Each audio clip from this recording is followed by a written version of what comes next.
That's fine. I accidentally took off an extra 25, but fine. All right. Stave 1, Marley's Ghost. Marley was dead to begin with. There is no doubt whatever about that. The register of his burial was signed by the clergyman, the clerk, the undertaker, and the chief mourner. Scrooge signed it. And Scrooge's name was good upon change for anything he chose to put his hand to. Old Marley was dead as a doornail. Mind, I don't mean to say that I know, of my own knowledge, what there is particularly dead about a doornail. I might have been inclined myself to regard a coffin nail as the deadest piece of ironmongery in the trade, but the wisdom of our ancestors is in this simile, and my unhallowed hands shall not disturb it, or the country's done for. You will, therefore, permit me to repeat emphatically that Marley was dead as a doornail. Scrooge knew he was dead? Of course he did. How could it be otherwise? Scrooge and he were partners for I don't know how many years. Scrooge was his sole executor, his sole administrator, his sole assign, his sole residuary legatee, his sole friend, and sole mourner. And even Scrooge was not so dreadfully cut up by the sad event, but that he was an excellent man of business on the very day of the funeral, and solemnized it with an undoubted bargain. The mention of Marley's funeral brings me back to the point I started from. There is no doubt that Marley was dead. This must be distinctly understood, or nothing wonderful can come of the story I am going to relate. If we were not perfectly convinced that Hamlet's father died before the play began, there would be nothing more remarkable in his taking a stroll at night in an easterly wind upon his own ramparts than there would be in any other middle-aged gentleman rashly turning out after dark in a breezy spot, say, St. Paul's churchyard, for instance, literally to astonish his son's weak mind. Scrooge never painted out old Marley's name. There it stood years afterwards, above the warehouse door. Scrooge and Marley. The firm was known as Scrooge and Marley. Sometimes people new to the business called Scrooge Scrooge, and sometimes Marley, but he answered to both names. It was all the same to him. Oh, but he was a tight-fisted hand at the grindstone, Scrooge, a squeezing, wrenching, grasping, scraping, clutching, covetous old sinner, hard and sharp as flint, from which no steel had ever struck out generous fire, secret and self-contained, and solitary as an oyster. The cold within him froze his old features, nipped his pointed nose, shriveled his cheek, stiffened his gait, made his eyes red, his thin lips blue, and spoke out shrewdly in his grating voice. A frosty rime was on his head, and on his eyebrows, and his wiry chin. He carried his own low temperature always about with him. He iced his office in the dog days, and didn't thaw it 1 degree at Christmas. External heat and cold had little influence on Scrooge.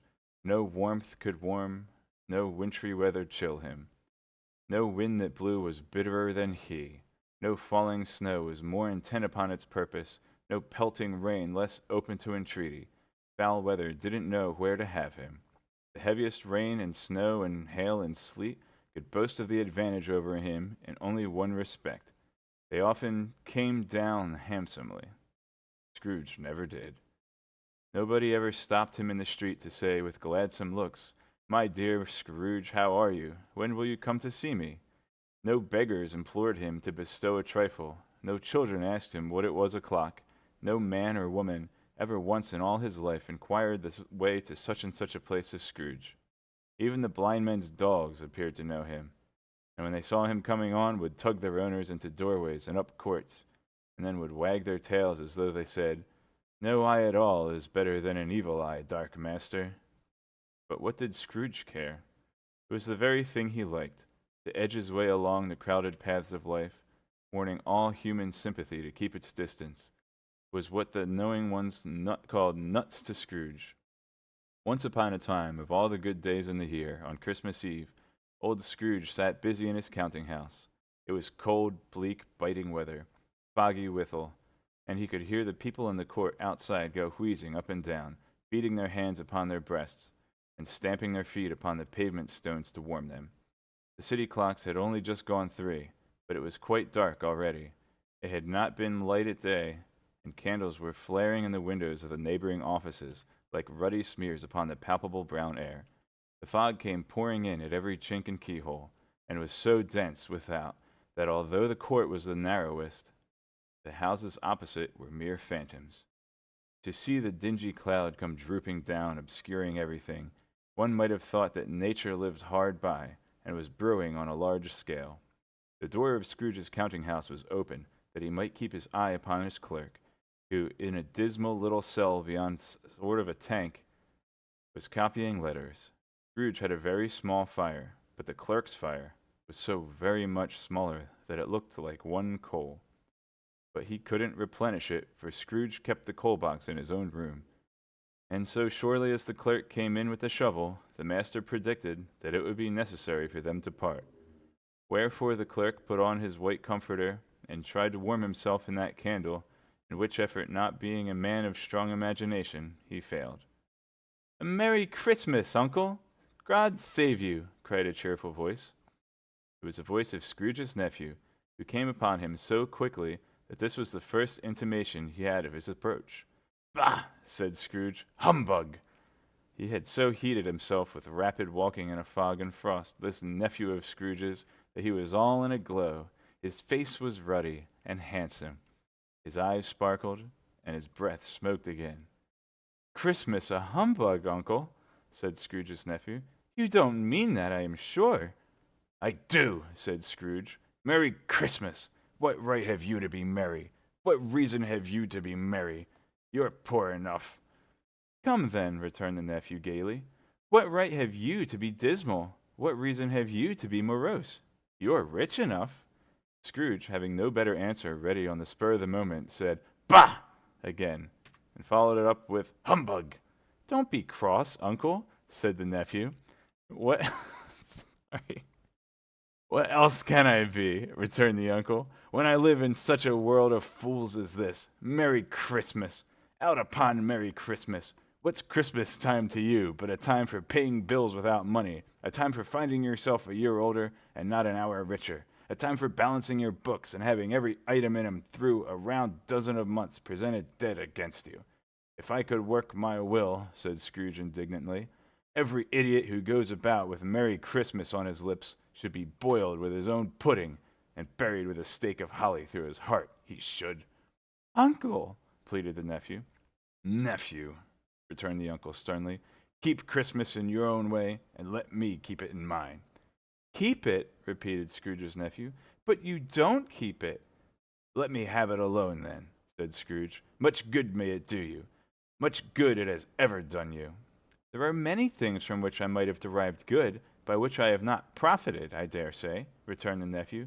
"Christmas among the rest. But I am sure I have always thought of Christmas time when it has come round. Apart from the veneration due to its sacred name and origin, if anything belonging to it can be apart from that, as a good time, a kind, forgiving, charitable, pleasant time, the only time I know of in the long calendar of the year when men and women seem by one consent to open their shut-up hearts freely, and to think of people below them as if they really were fellow passengers to the grave, and not another race of creatures bound on other journeys. And therefore, uncle, though it has never put a scrap of gold or silver in my pocket, I believe that it has done me good, and will do me good. And I say, God bless it." The clerk in the tank involuntarily applauded. Becoming immediately sensible of the impropriety, he poked the fire and extinguished the last frail spark forever. "Let me hear another sound from you," said Scrooge, "and you'll keep your Christmas by losing your situation. You're quite a powerful speaker, sir," he added, turning to his nephew. "I wonder you don't go into Parliament." "Don't be angry, uncle. Come, dine with us tomorrow." Scrooge said that he would see him. Yes, indeed he did. He went the whole length of the expression and said that he would see him in that extremely first. "But why?" cried Scrooge's nephew. "Why?" "Why did you get married?" said Scrooge. "Because I fell in love." "Because you fell in love!" growled Scrooge, as if that were the only thing in the world more ridiculous than a Merry Christmas. "Good afternoon." "Nay, uncle, but you never came to see me before that happened. Why give it as a reason for not coming now?" "Good afternoon," said Scrooge. "I want nothing from you. I ask nothing of you. Why cannot we be friends?" "Good afternoon," said Scrooge. "I'm sorry with all my heart to find you so resolute. We have never had any quarrel to which I have been a party. I have made the trial in homage to Christmas, and I'll keep my Christmas humor to the last. So a Merry Christmas, Uncle." "Good afternoon," said Scrooge. "And a Happy New Year." "Good afternoon," said Scrooge. His nephew left the room without an angry word, notwithstanding.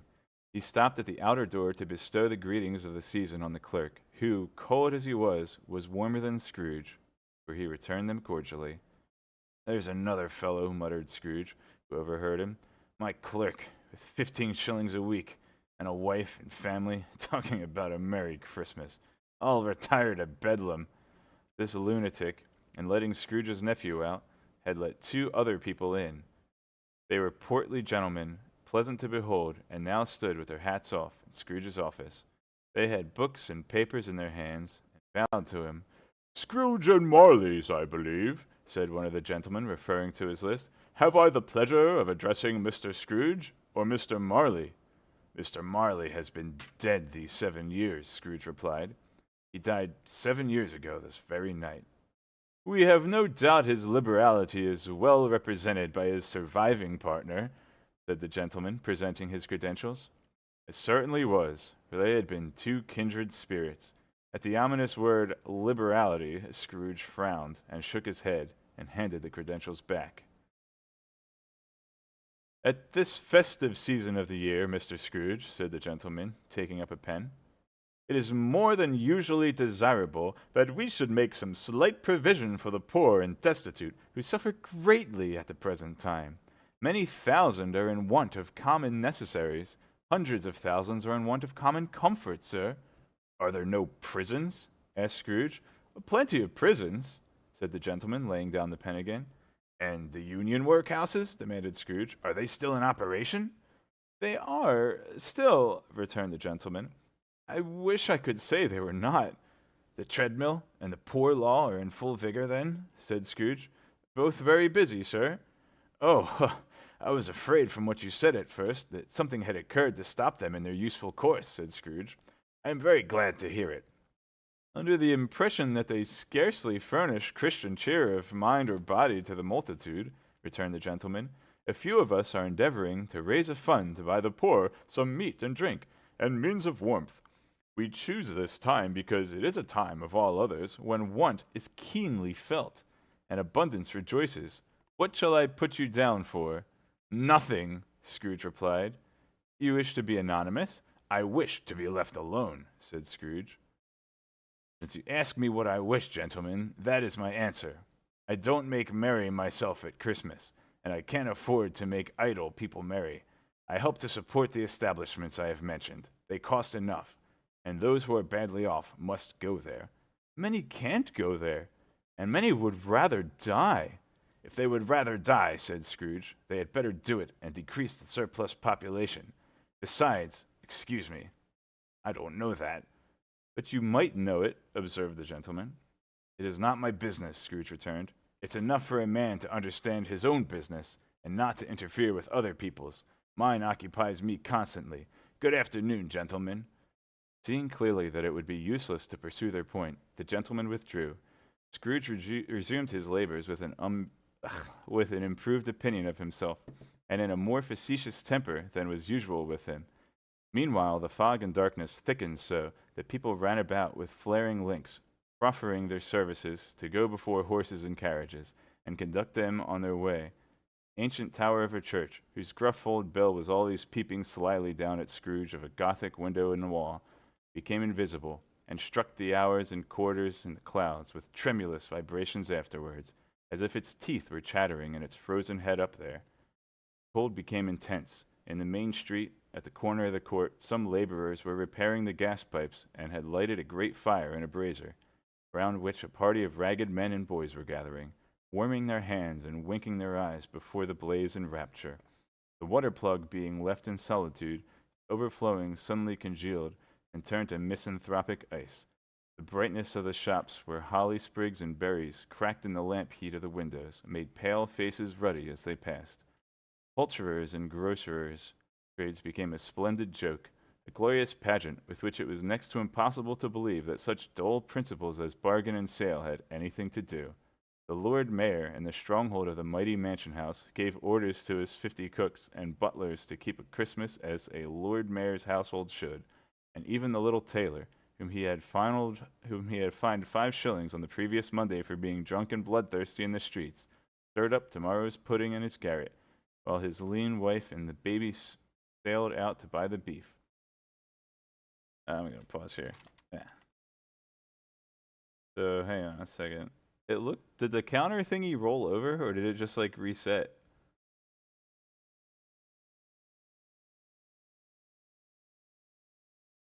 Oh man.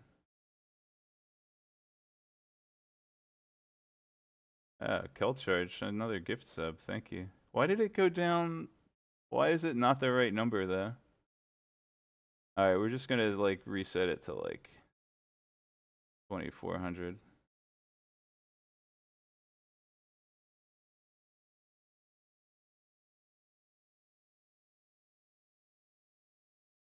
Alright, sorry about that, guys. Hey, what's up, Rebel? Alright, let's get back to this. Foggier yet and colder, piercing, searching, biting cold. If the good St. Dunstan had but nipped the evil spirit's nose with a touch of such weather as that, instead of using his familiar weapons, then indeed he would have roared to lusty purpose. The owner of one scant young nose, gnawed and mumbled by the hungry cold as bones are gnawed by dogs, stooped down at Scrooge's keyhole to regale him with a Christmas carol. But at the first sound of "God bless you, merry gentlemen, may nothing you dismay," Scrooge seized the ruler with such energy of action that the singer fled in terror, leaving the keyhole to the fog, and even more congenial frost. At length the hour of shutting up the counting house arrived. With an ill will, Scrooge dismounted from his stool, and tacitly admitted to the fact the expectant clerk in the tank, who instantly snuffed his candle out and put on his hat. "You'll want all day tomorrow, I suppose, Scrooge?" "If quite convenient, sir." "It's not convenient," said Scrooge, "and it's not fair. If I was to stop half a crown for it, you'd think yourself ill-used, I'll be bound." The clerk smiled faintly. "And yet," said Scrooge, "you don't think me ill-used when I pay a day's wages for no work." The clerk observed that it was only once a year. "A poor excuse for picking a man's pocket every 25th of December," said Scrooge, buttoning his greatcoat to the chin. "But I suppose you must have the whole day. Be here all the earlier next morning." The clerk promised that he would, and Scrooge walked out with a growl. The office was closed in a twinkling, and the clerk, with the long ends of his white comforter dangling below his waist, for he boasted no greatcoat, went down a slide on Cornhill, at the end of a lane of boys, 20 times, in honor of its being Christmas Eve, and then ran home to Camden Town as hard as he could pelt, to play at Blindman's Buff. Scrooge took his melancholy dinner in his usual melancholy tavern, and having read all the newspapers, and beguiled the rest of the evening with his banker's book, went home to bed. He lived in chambers which had once belonged to his deceased partner. They were a gloomy suite of rooms, in a lowering pile of building up a yard, where it had so little business to be, that one could scarcely help fancying it must have run there when it was young house, playing at hide and seek with other houses, and have forgotten the way out again. It was old enough now, and dreary enough, for nobody lived in it but Scrooge, the other rooms being all let out as offices. The yard was so dark that even Scrooge, who knew its every stone, was fain to grope with his hands. The fog and frost so hung about the black old gateway of the house that it seemed as if the genius of the weather sat in mournful meditation on the threshold. Now, it is a fact that there was nothing at all particular about the knocker on the door, except that it was very large. It is also a fact that Scrooge had seen it night and morning during his whole residence in that place. Also, that Scrooge had as little of what is called fancy about him as any man in the city of London, even including, which is a bold word, the corporation alderman and livery. Let it also be borne in mind that Scrooge had not bestowed one thought on Marley since his last mention of his 7 years dead partner that afternoon. And then, let any man explain to me, if he can, how it happened that Scrooge, having his key in the lock of the door, saw in the knocker, without its undergoing any intermediate process of change, Not a knocker, but Marley's face. Marley's face. It was not in impenetrable shadow, as the other objects in the yard were, but had a dismal light about it, like a bad lobster in a dark cellar. It was not angry or ferocious, but looked at Scrooge as Marley used to look, with ghostly spectacles turned up on its ghostly forehead. The hair was curiously stirred as if by breath or hot air, and though the eyes were wide open, they were perfectly motionless. That and its livid color made it horrible, but its horror seemed to be in spite of the face, and beyond its control rather than a part of its own expression. As Scrooge looked fixedly at this phenomenon, it was a knocker again. To say that he was not startled, or that his blood was not conscious of a terrible sensation to which it had been a stranger from infancy, would be untrue. But he put his hand upon the key, and he had relinquished, turned it sturdily, walked in, and lighted his candle. He did pause, with a moment's irresolution before he shut the door, and he did look cautiously behind it first, as if he half expected to be terrified with the sight of Marley's pigtail sticking out into the hall. There was nothing on the back of the door, except the screws and nuts that held the knocker, so he said, "Pooh, pooh!" and closed it with a bang. The sound resounded through the house like thunder. Every room above, and every cask in the wine merchant's cellars below, appeared to have a separate peal of echoes of its own. Scrooge was not a man to be frightened by echoes. He fastened the door and walked across the hall and up the stairs, slowly too, trimming his candle as he went.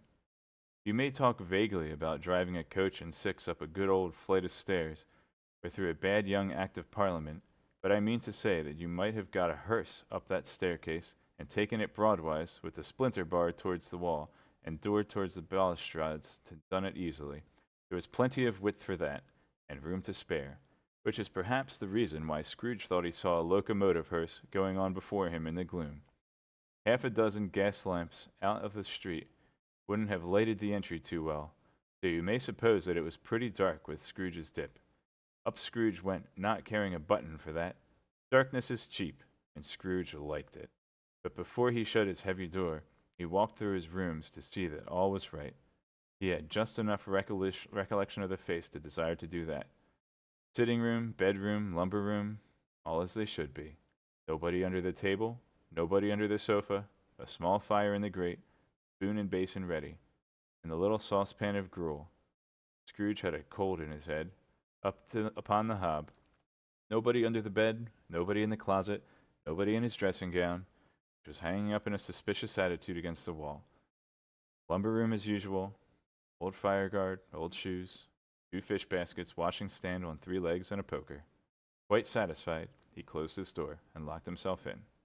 Double locked himself in, which was not his custom.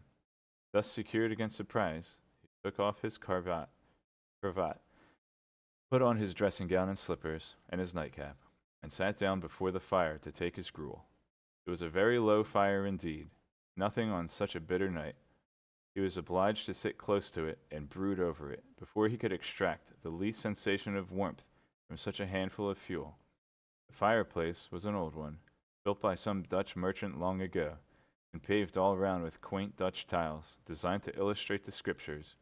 There were Cains and Abels, Pharaoh's daughters, queens of Sheba, angelic messengers descending through the air on clouds like feather beds, Abrahams, Belshazzars, apostles putting off to sea in butter boats, hundreds of figures to attract his thoughts.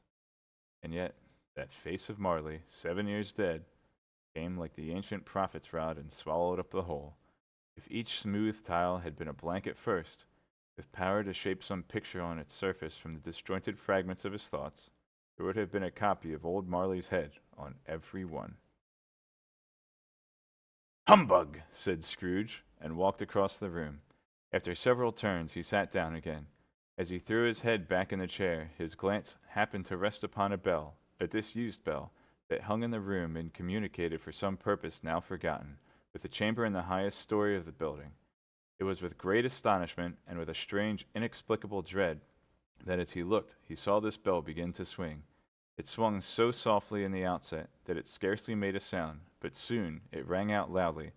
So did every bell in the house.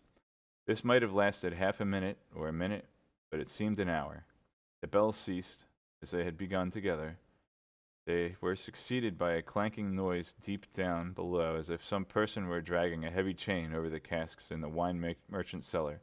Scrooge then remembered to have heard that ghosts in haunted houses were described as dragging chains. The cellar door flew open with a booming sound, and then he heard the noise much louder on the floors below, then coming up the stairs, then coming straight toward this door. "It's humbug still," said Scrooge. "I won't believe it." His color changed, though, when without a pause it came on through the heavy door and passed into the room before his eyes. Upon its coming in, the dying flame leaped up, as though it cried, "I know him, Marley's ghost," and fell again. The same face, the very same. Marley, in his pigtail, usual waistcoat, tights, and boots, the tassels on his latter bristling like a pigtail as coat skirts, and the hair upon his head. The chain he drew was clasped about his middle. It was long, and wound about him like a tail, and it was made, for Scrooge observed it closely, of cash boxes, keys, padlocks, ledgers, deeds, and heavy purses wrought in steel. His body was transparent, so that Scrooge, observing him and looking through his waistcoat, could see the 2 buttons on his coat behind. Scrooge had often heard it said that Marley had no bowels, but he had never believed it until now.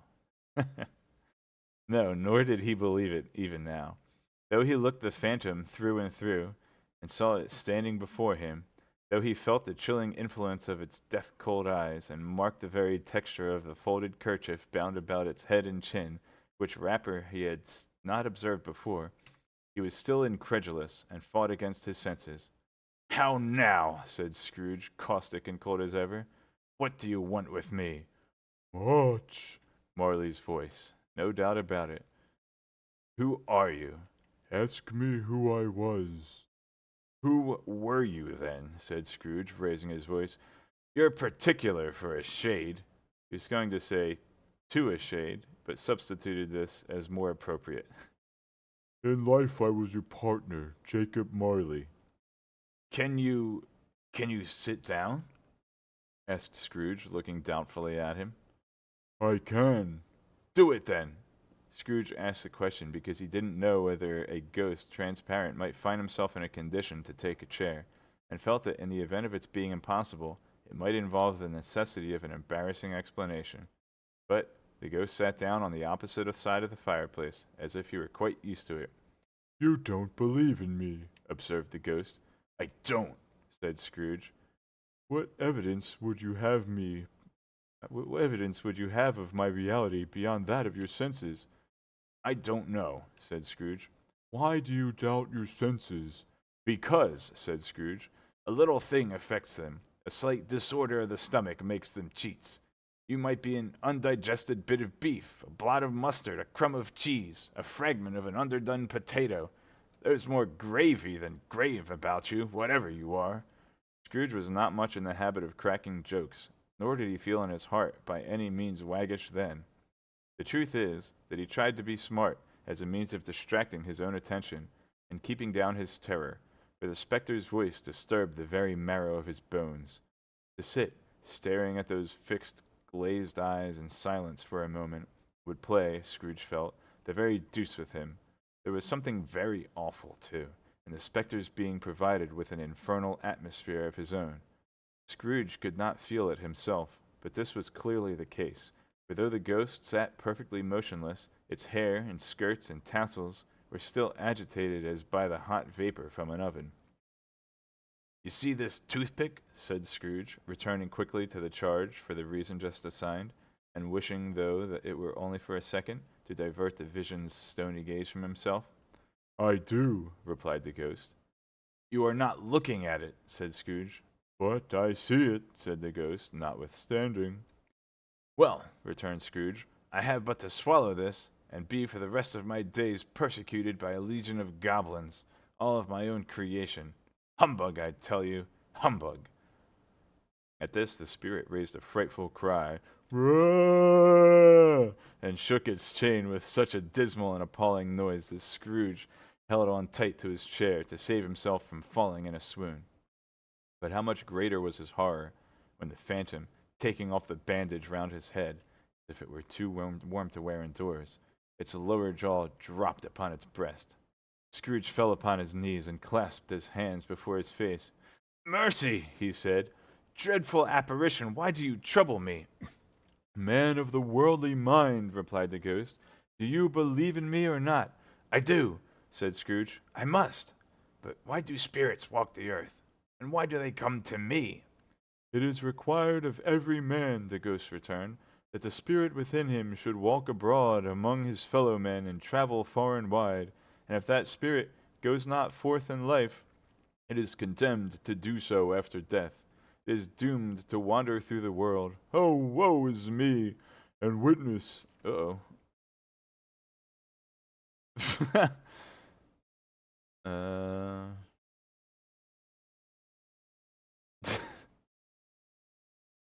and witness what it cannot share, but might have shared on earth and turned to happiness.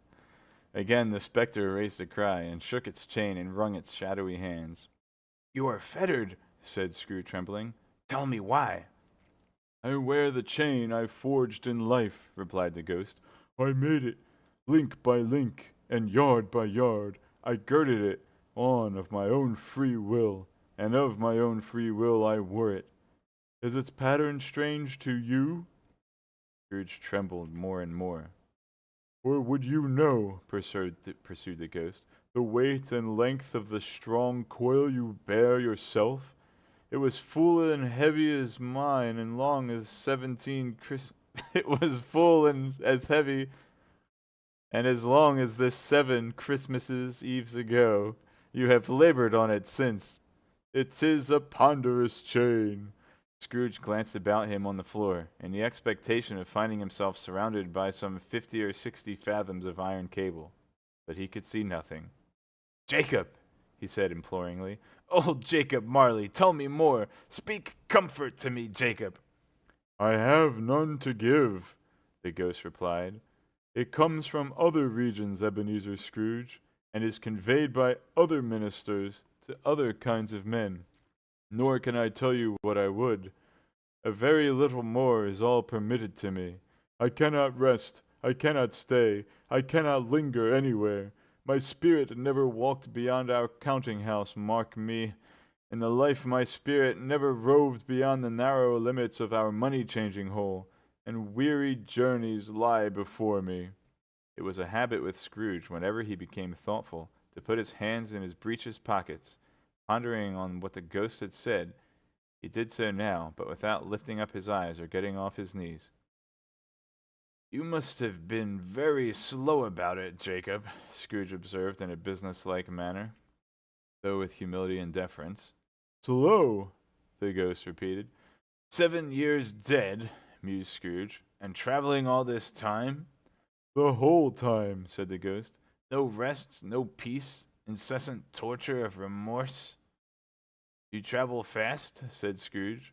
"On the wings of the wind," replied the ghost. "You might have got over a great quantity of ground in 7 years," said Scrooge. The ghost, on hearing this, set up another cry, "Hurrah!" and clanked its chain so hideously in the dead silence of the night that the ward would have been justified in indicting it for a nuisance. "O captive bound and double ironed," cried the phantom, "not to know that ages of incessant labor by immortal creatures, for this earth must pass into eternity before the good of which it is susceptible is all developed. Not to know that any Christian spirit working kindly in its little sphere, whatever it may be, will find its mortal life too short for its vast means of usefulness. Not to know that no space of regret can make amends for one's life's opportunities misused. Yet such was I, oh, such was I." "But you were always a good man of business, Jacob," faltered Scrooge, who now began to apply this to himself. "Business!" cried the ghost, wringing its hands again. "Mankind was my business. The common welfare was my business. Charity, mercy, forbearance, and benevolence were all my business. The dealings of my trade were but a drop of water in the comprehensive ocean of my business." He held up its chain at arm's length, as if it were the cause of all its unavailing grief, and flung it heavily upon the ground again. At this time of the rolling year, the spectre said, I suffer most. Why did I walk through crowds of fellow beings with my eyes turned down, and never raise them to that blessed star which led the wise man to a poor abode? Were there no poor homes to which its light would have conducted me? Scrooge was very much dismayed to hear the spectre going on at this rate, and began to quake exceedingly. Hear me, cried the ghost. My time is nearly gone. I will, said Scrooge, but don't be hard upon me. Don't be a flowery Jacob, pray. How it is that I appear before you in a shape that you can see, I may not tell. I have sat invisible beside you many and many a day. It was not an agreeable idea. Scrooge shivered, and wiped the perspiration from his brow.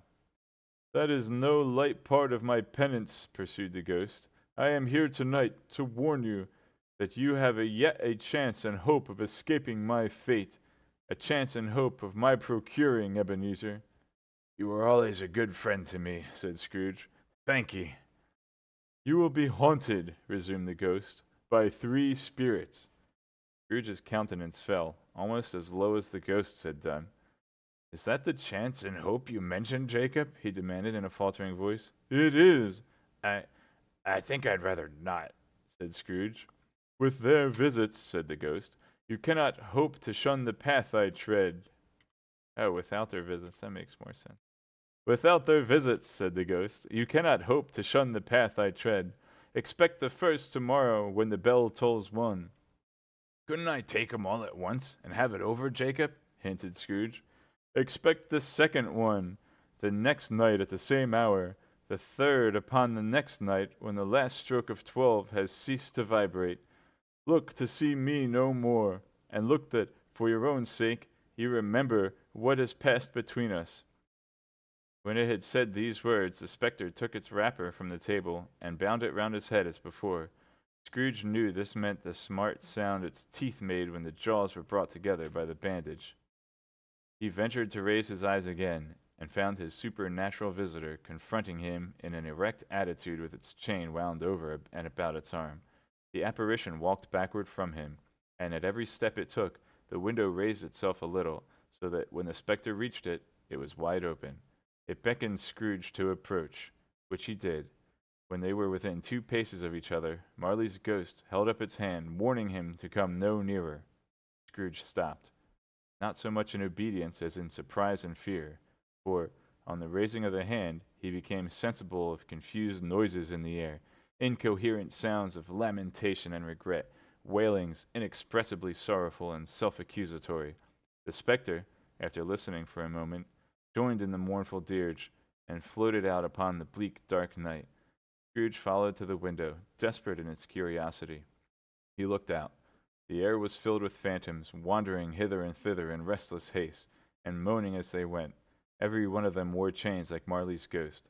Some few, they might have been guilty governments, were linked together. None were free. Many had been personally known to Scrooge in their lives. He had been quite familiar with one old ghost in a white waistcoat, with a monstrous iron safe attached to its ankle, who cried piteously at being unable to assist a wretched woman with an infant, whom it saw below upon a doorstep. A doorstep. The misery with them all was clearly that they sought to interfere for good in human matters, and had lost the power forever. Whether these creatures faded into the mist, or mist enshrouded them, he could not tell. But they and their spirit voices faded together, and the night became as it had been when he walked home. Scrooge closed the window, and examined the door by which the ghost had entered.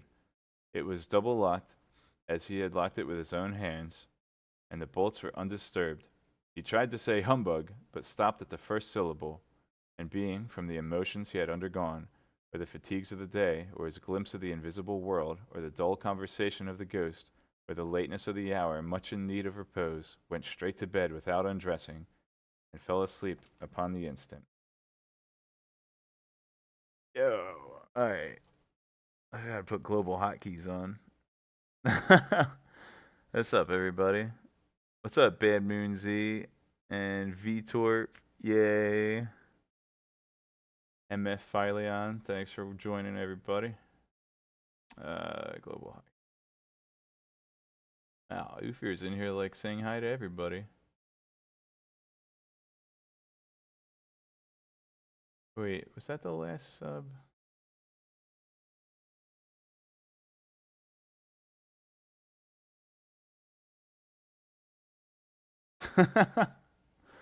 I'm just catching up on chat during the break. Let's see.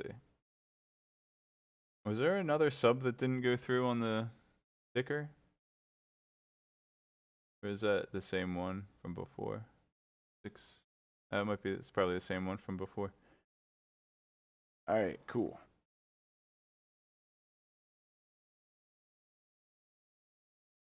Oh man, kill charge. Oh, okay, the ticker's still working. Thanks, kill charge, for stopping everybody. Oh my gosh. What's that, like 4 or 5 sub gifts, kill charge? Thank you so much. Oh man. There's one stage in here.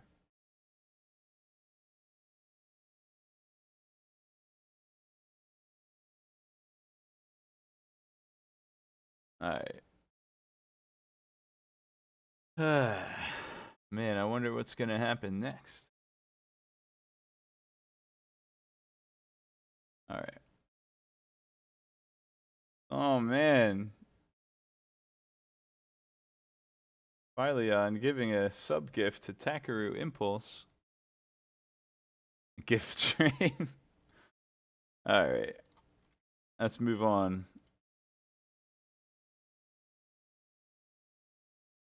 Stave 2, the first of the 3 spirits. When Scrooge awoke, it was so dark that looking out of bed, he could scarcely distinguish the transparent window from the opaque walls of his chamber. He was endeavoring to pierce the darkness with his ferret eyes when the chimes of a neighboring church struck the 4 quarters. So he listened for the hour. To his great astonishment, the heavy bell went on from 6 to 7, and from 7 to 8, and regularly up to 12, then stopped. 12! It was past 2 when he went to bed. The clock was wrong. An icicle must have gotten into the works. 12! He touched the spring of his repeater to correct this most preposterous clock. Its rapid little pulse beat 12 and stopped.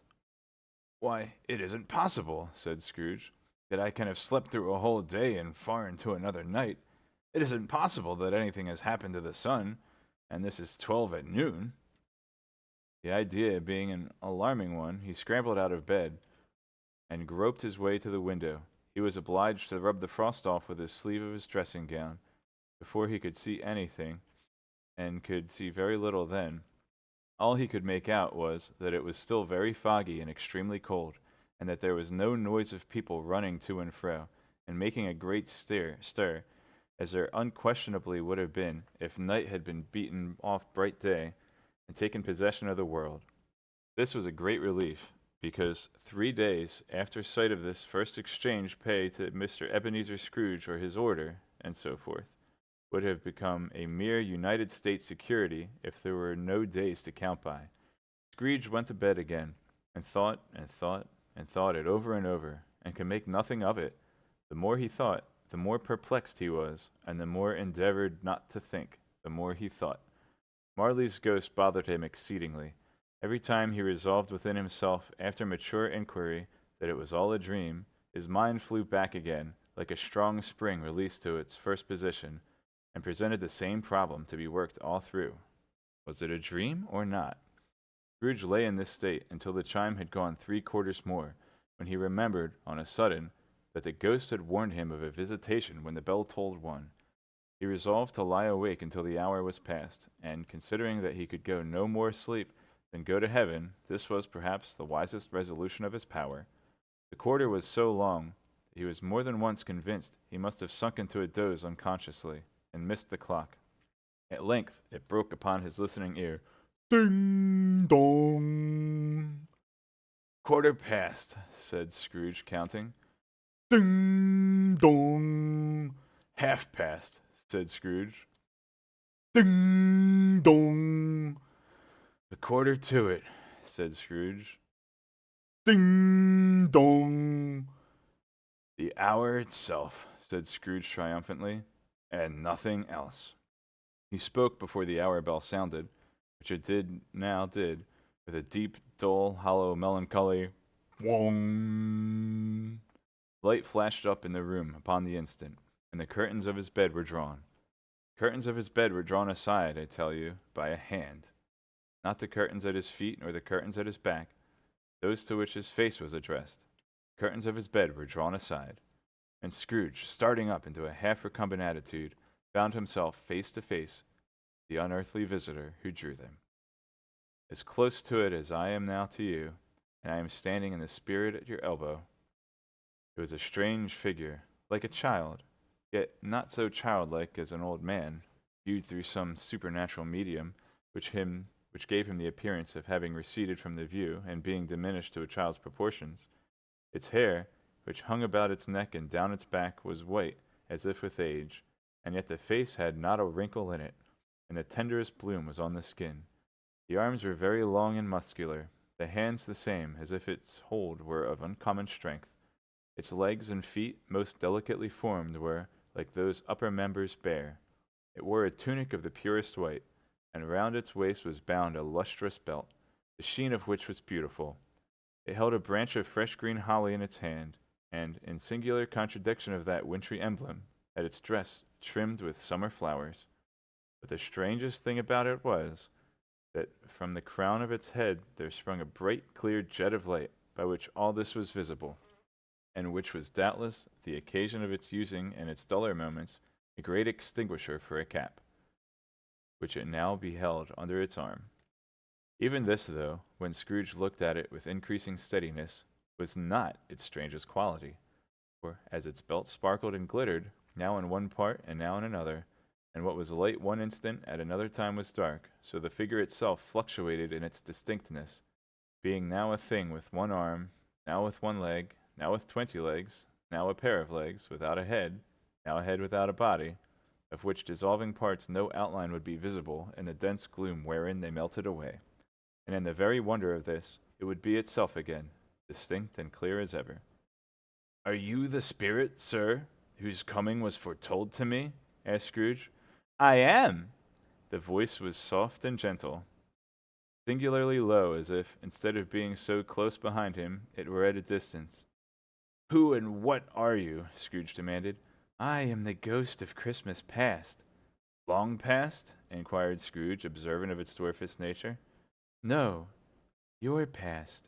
Perhaps Scrooge could not have told anybody why, if anybody could have asked him, but he had a special desire to see the spirit in his cap, and begged him to be covered. "What!" exclaimed the ghost.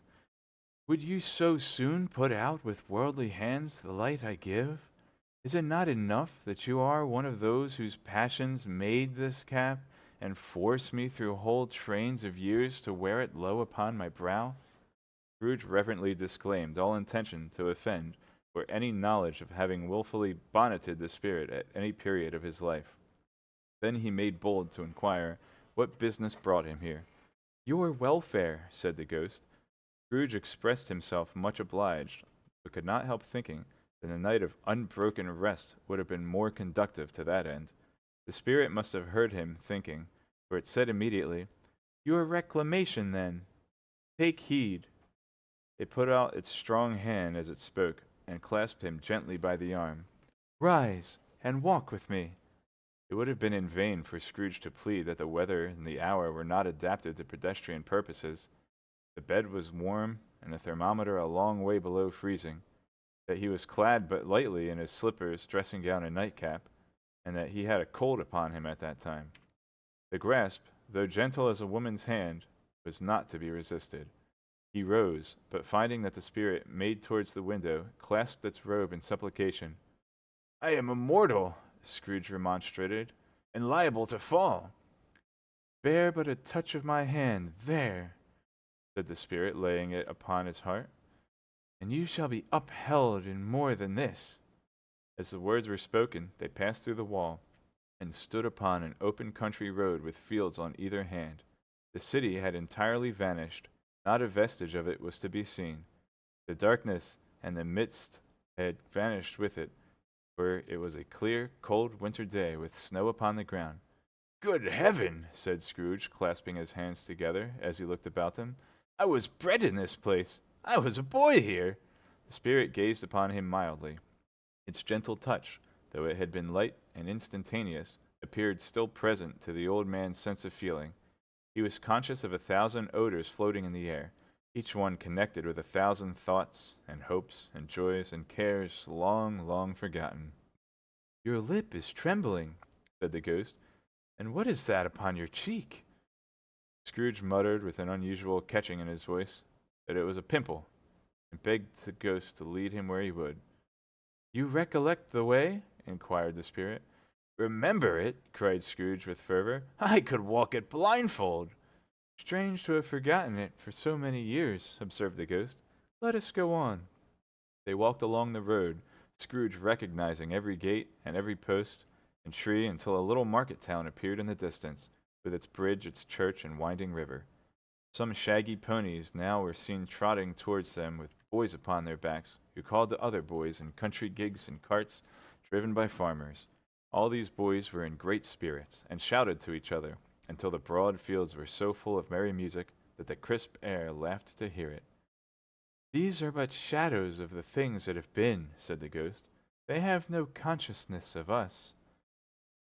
The jocund travelers came on, and as they came, Scrooge knew and named them every one. Why was he rejoiced beyond all bounds to see them? Why did his cold eye glisten and his heart leap up as they went past? Why was he filled with gladness when he heard them give each other Merry Christmas as they parted at crossroads and byways for their several homes? What was merry about Christmas to Scrooge? Out upon Merry Christmas! What good had it ever done to him? The school is not quite deserted, said the ghost. A solitary child, neglected by his friends, is left there still. Scrooge said he knew it, and he sobbed. They left the high road by a well-remembered lane and soon approached a mansion of dull red brick, with a little weathercock-surmounted cupola on the roof, and a bell hanging in it. It was a larger house, but one of the broken fortunes, for the spacious offices were little used, their walls were damp and mossy, their windows broken, and their gates decayed. Fowls clucked and strutted in the stables, and the coach-houses and sheds were overrun with grass. Nor was it more retentive of its ancient state within, for entering the dreary hall and glancing through the open doors of many rooms, they found them poorly furnished, cold and vast. There was an earthy savor in the air, a chilly bareness in the place, which associated itself somehow with too much getting up by candlelight and not too much to eat. They went, the ghost and Scrooge, across the hall to a door at the back of the house.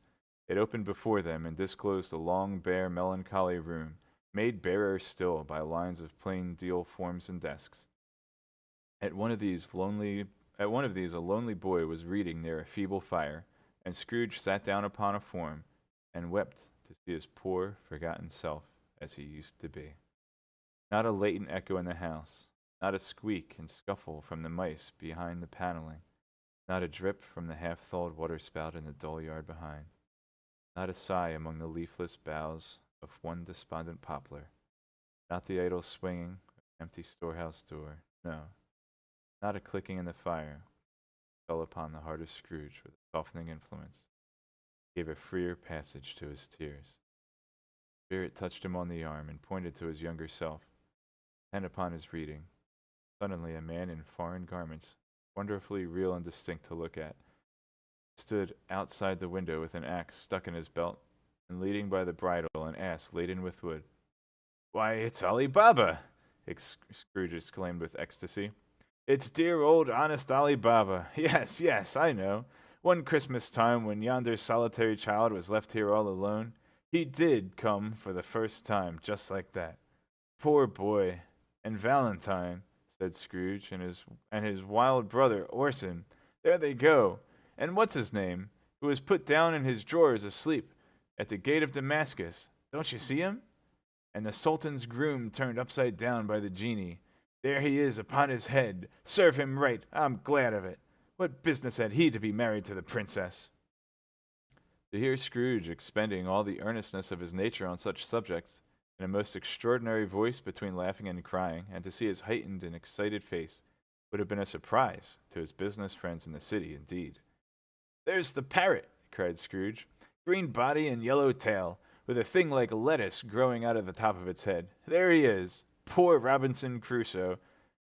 Or Robin. Wait, it's Robin Crusoe? Oh, wow.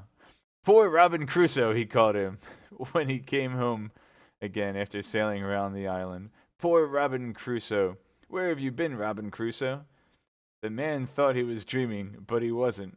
It was the parrot, you know. There goes Friday running for his life to the little creek. Halloa! Hoop halloo!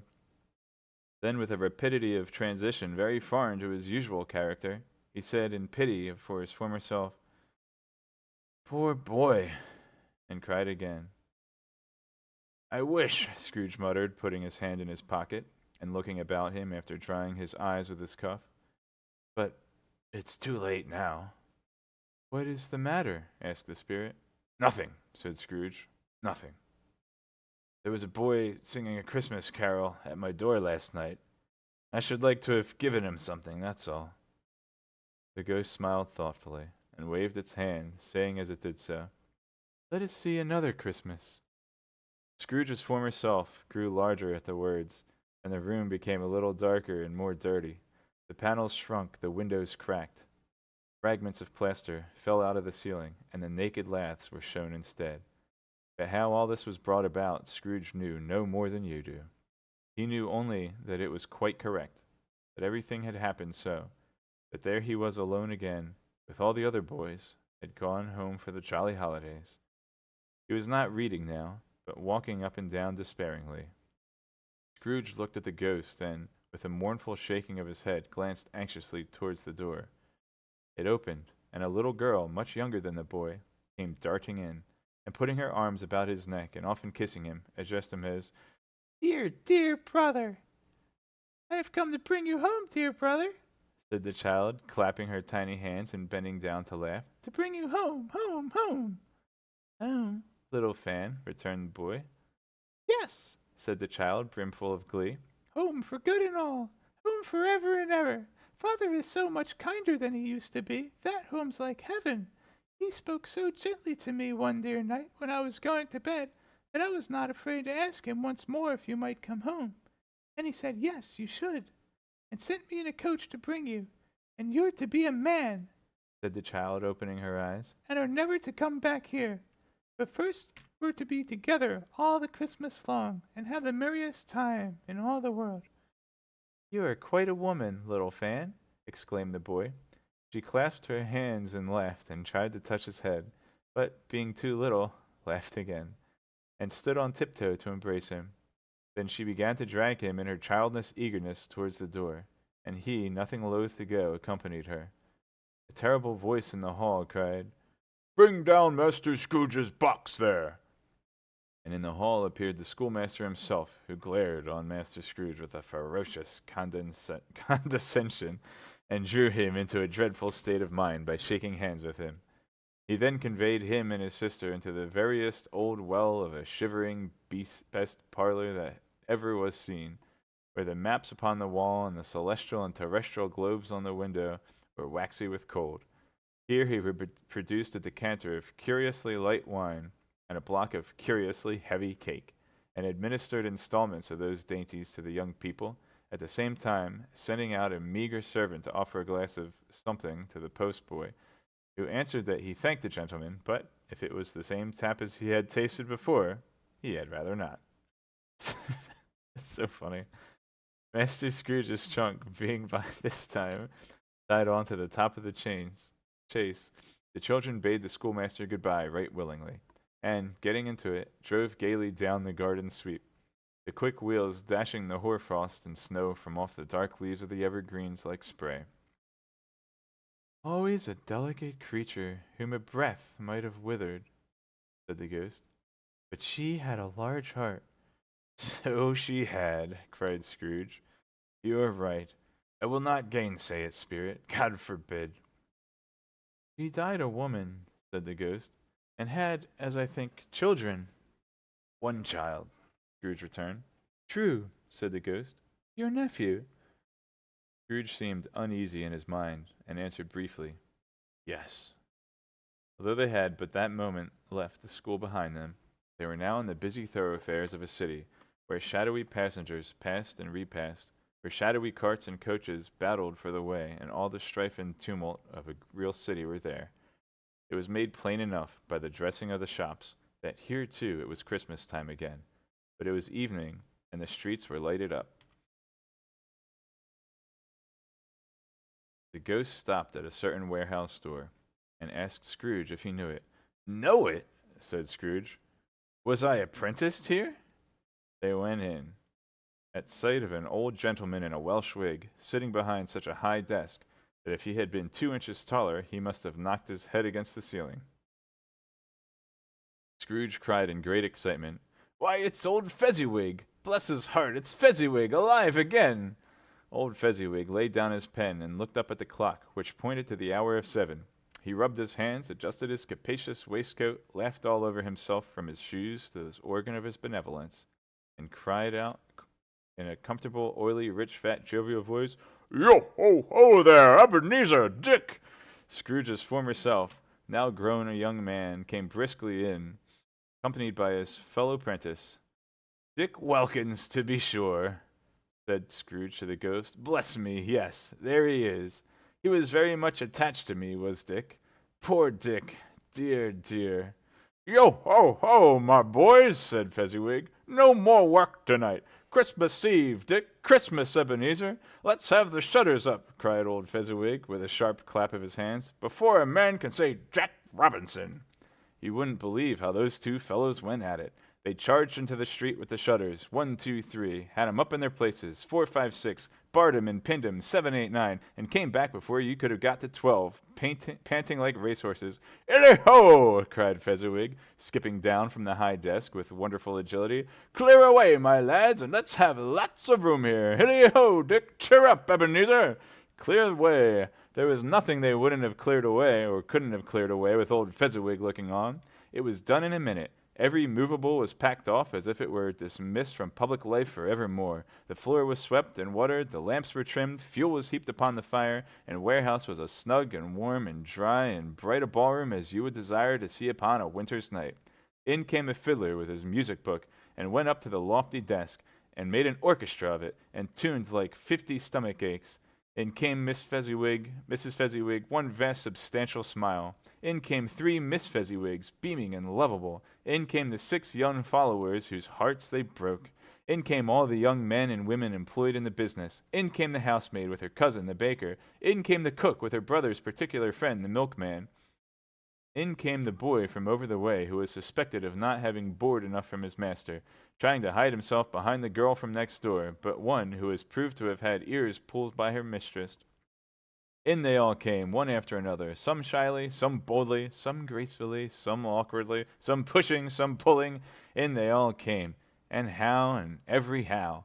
Anyway, they all went, 20 couple at once, hands half round and back again the other way, down the middle and up again, round and round, in various stages of affectionate grouping. Old top couple always turning up in the wrong place, new top couple starting off again as soon as they got there, all top couples at last, and not a bottom one to help them. When this result was brought about, old Fezziwig, clapping his hands to stop the dance, cried out, Well done! And the fiddler plunged his hot face into a pot of porter, especially provided for that purpose. But, scorning rest upon his reappearance, he instantly began again, though there were no dancers yet, as if the other fiddler had been carried home, exhausted on a shutter, and he were a brand new man resolved to beat him out of sight or perish. There were more dances, then there were more forfeits, and more dances, and there was cake, and there was negus, and there was a great piece of cold roast, and there was a great piece of cold boiled, and there was mince pies and plenty of beer. But the great effect of the evening came after the roast and boiled, when the fiddler, an artful dog, mind, the sort of man who knew his business better than you or I could have told it him, struck up Sir Roger de Coverley. Then old Fezziwig stood up to dance with Mrs. Fezziwig, top couple too, with a good stiff piece of work cut out for them, 3 or 4 and 20 pair of partners, people who were not to be trifled with, people who would dance and had no notion of walking. But if they had been twice as many, 4 times, old Fezziwig would have been a match for them, and so would Mrs. Fezziwig. As to her, she was worthy to be his partner in every sense of the term. If that's not high praise, tell me higher and I'll use it.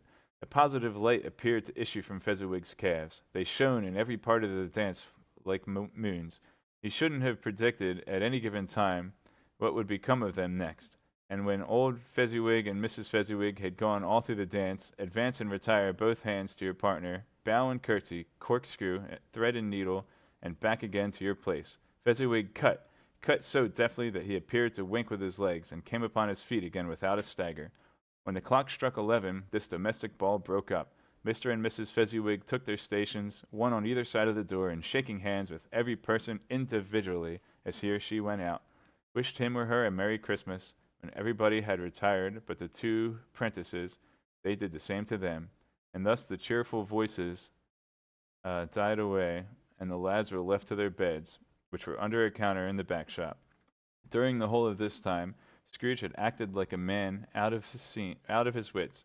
His heart and soul were in the scene, and with his former self he corroborated everything, remembered everything, enjoyed everything, and underwent the strangest agitation.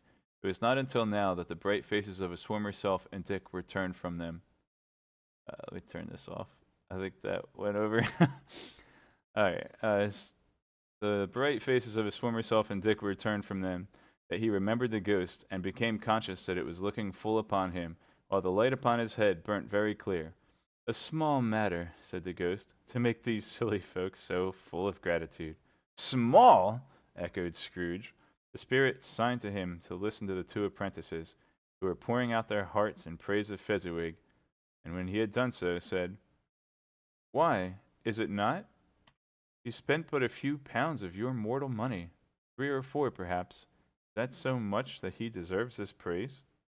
It isn't that, said Scrooge, heated by the remark, and speaking unconsciously like his former, and not his latter self. It isn't that, spirit. He has the power to render us happy or unhappy, to make our service light or burdensome, a pleasure or a toil. Say that his power lies in words and looks, in things so slight and insignificant that it is impossible to add and count 'em up. What then? The happiness he gives is quite as great as if it cost a fortune. Felt the spirit's glance and stopped. What is the matter? Asked the ghost. Nothing particular, said Scrooge. Something, I think, the ghost insisted. No, said Scrooge. No.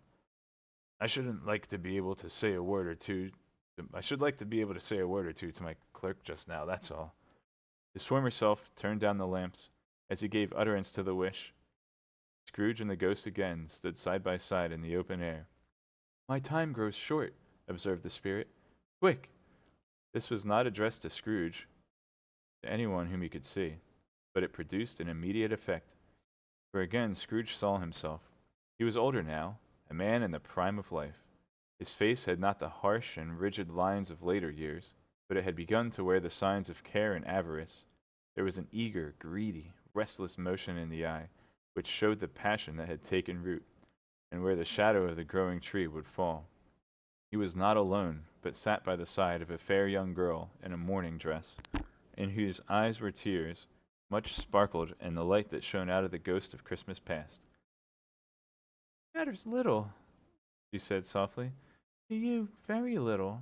Another idol has displaced me, and if it can cheer and comfort you in time to come as I would have tried to do, I have no just cause to grieve. What idol has displaced you? He rejoined. The golden one. This is the even-handed dealing of the world, he said. There is nothing on which it is so hard as poverty, and there is nothing it professes to condemn with such severity as the pursuit of wealth. You fear the world too much, she answered gently. All your other hopes have merged into the hope of being beyond the chance of its sordid reproach. I have seen your nobler aspirations fall off, one by one, until the master passion, gain, engrosses you, have I not? What then? He retorted. Even if I've grown so much wiser, what then? I am not changed towards you. She shook her head. Am I? Our contract is an old one. It was made when we were both poor and content to be so, until, in good season, we could improve our worldly fortune by our patient industry. You are changed. When it was made, you were another man. I was a boy, he said impatiently. Your own feeling tells you that you are not what you are, she returned. I am. That which promised happiness when we were one in heart is fraught with misery now that we are two. How often and how keenly I have thought of this, I will not say. It is not enough that I have thought of it. It is enough that I have thought of it, and can release you. Have oh wait, that was a girl talking. Oops. Have I ever sought release? In words, no, never. In what then? In a changed nature, in an altered spirit, in another atmosphere of life, another hope as its great end, and everything that made my love of any worth or value in your sight. If this had never been between us, said the girl, looking mildly, but with steadiness upon him, tell me, would you seek me out and try to win me now? Ah, no.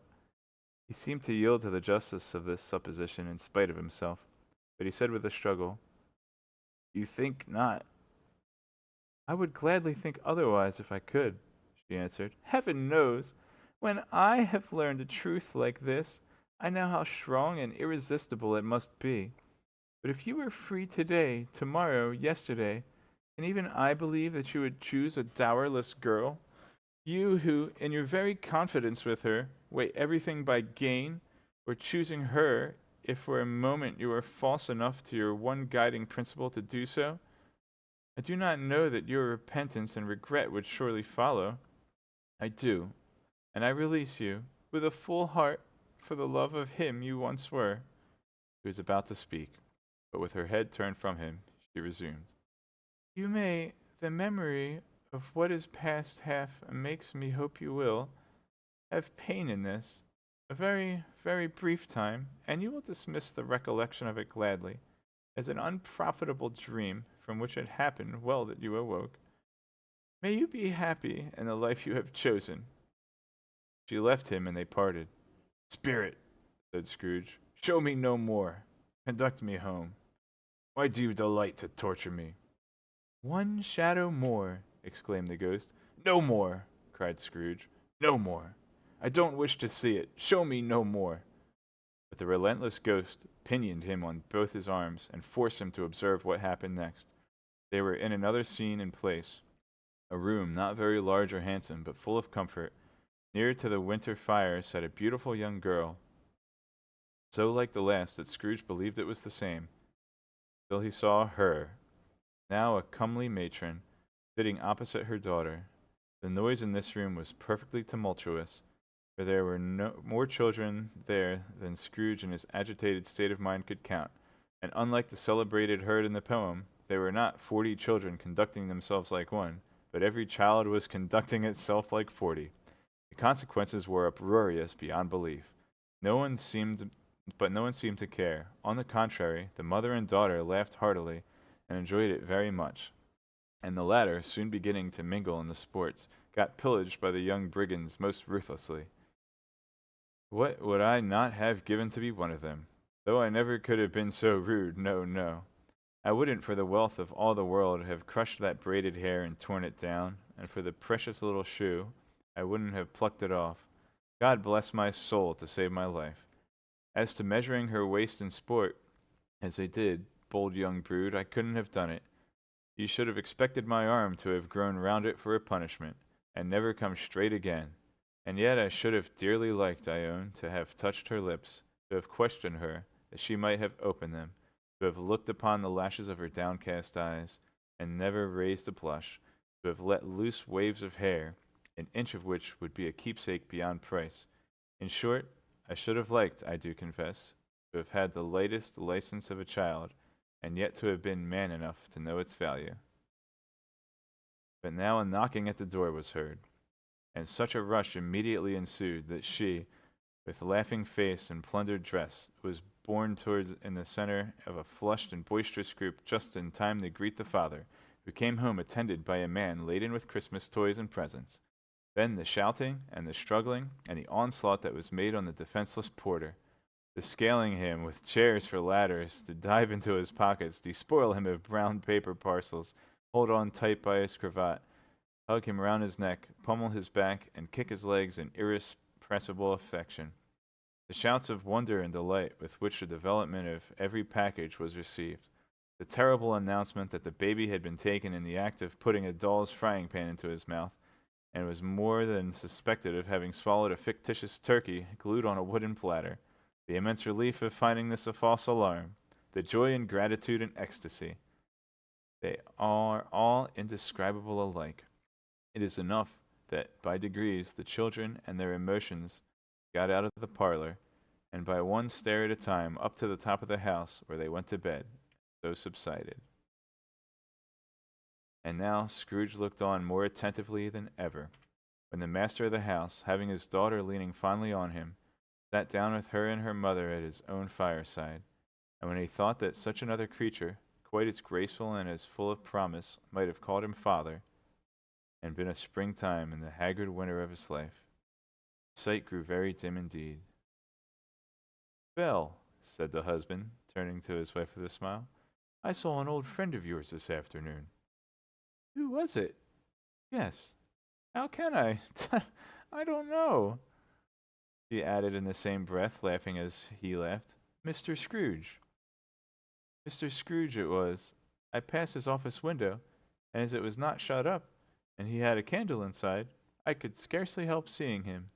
His partner lies upon the point of death, I hear, and there he sat alone, quite alone in the world, I do believe." "Spirit," said Scrooge in a broken voice, "remove me from this place." "I told you these were shadows of things that have been," said the ghost. "That they are what they are, do not blame me." "Remove me!" Scrooge exclaimed. "I cannot bear it." He turned upon the ghost, and seeing that it looked upon him with a face in which in some strange way there were fragments of all the faces it had shown him, wrestled back with it. "Leave me! Take me back! Haunt me no longer!" In the struggle, if that can be called a struggle in which the ghost, with no visible resistance on its own part, was undisturbed by any effort of its adversary, Scrooge observed that its light was burning high and bright, and dimly connecting that with its influence over him, he seized the extinguisher cap, and by a sudden action pressed it down upon his head. The spirit dropped beneath it, so that the extinguisher covered its whole form. But though Scrooge pressed it down with all his force, he could not hide the light, which streamed from under it in an unbroken flood upon the ground. He was conscious of being exhausted and overcome by an irresistible drowsiness, and, further, of being in his own bedroom. He gave the cap a parting squeeze, in which his hand relaxed, and had barely time to reel to bed before he sank into a heavy sleep. Oops. Pause. Oh man, I'm way behind. I only lost a couple seconds. What did I lose? A minute on that split? Dang. Catch up on chat. What the heck? Kill charge.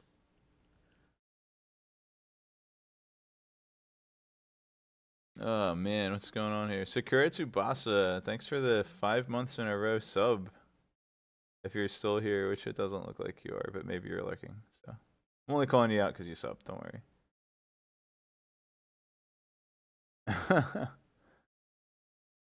Yeah, I had to change the total HP because it wasn't counting down right. Good night, Ashy. Let's see, more. Thanks for the more bits, Kel Charge. Oh man. Snow lol. Yo, Emo Saru. Pulled off the Grinch.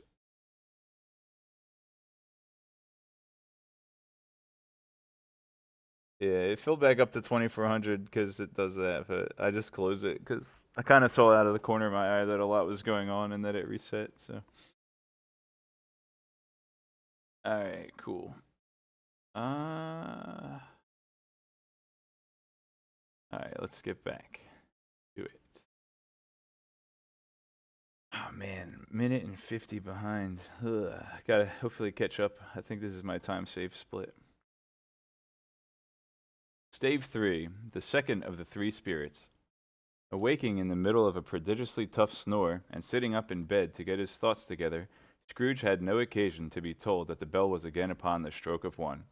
He felt that he was restored to consciousness in the right nick of time, for the especial purpose of holding a conference with the second messenger dispatched to him through Jacob Marley's intervention. But finding that he turned uncomfortably cold when he began to wonder which of his curtains this new spectre would draw back, he put them, every one aside with his own hands, and lying down again, established a sharp lookout all round the bed, for he wished to challenge the spirit on the moment of its appearance. He did not wish to be taken by surprise and made nervous.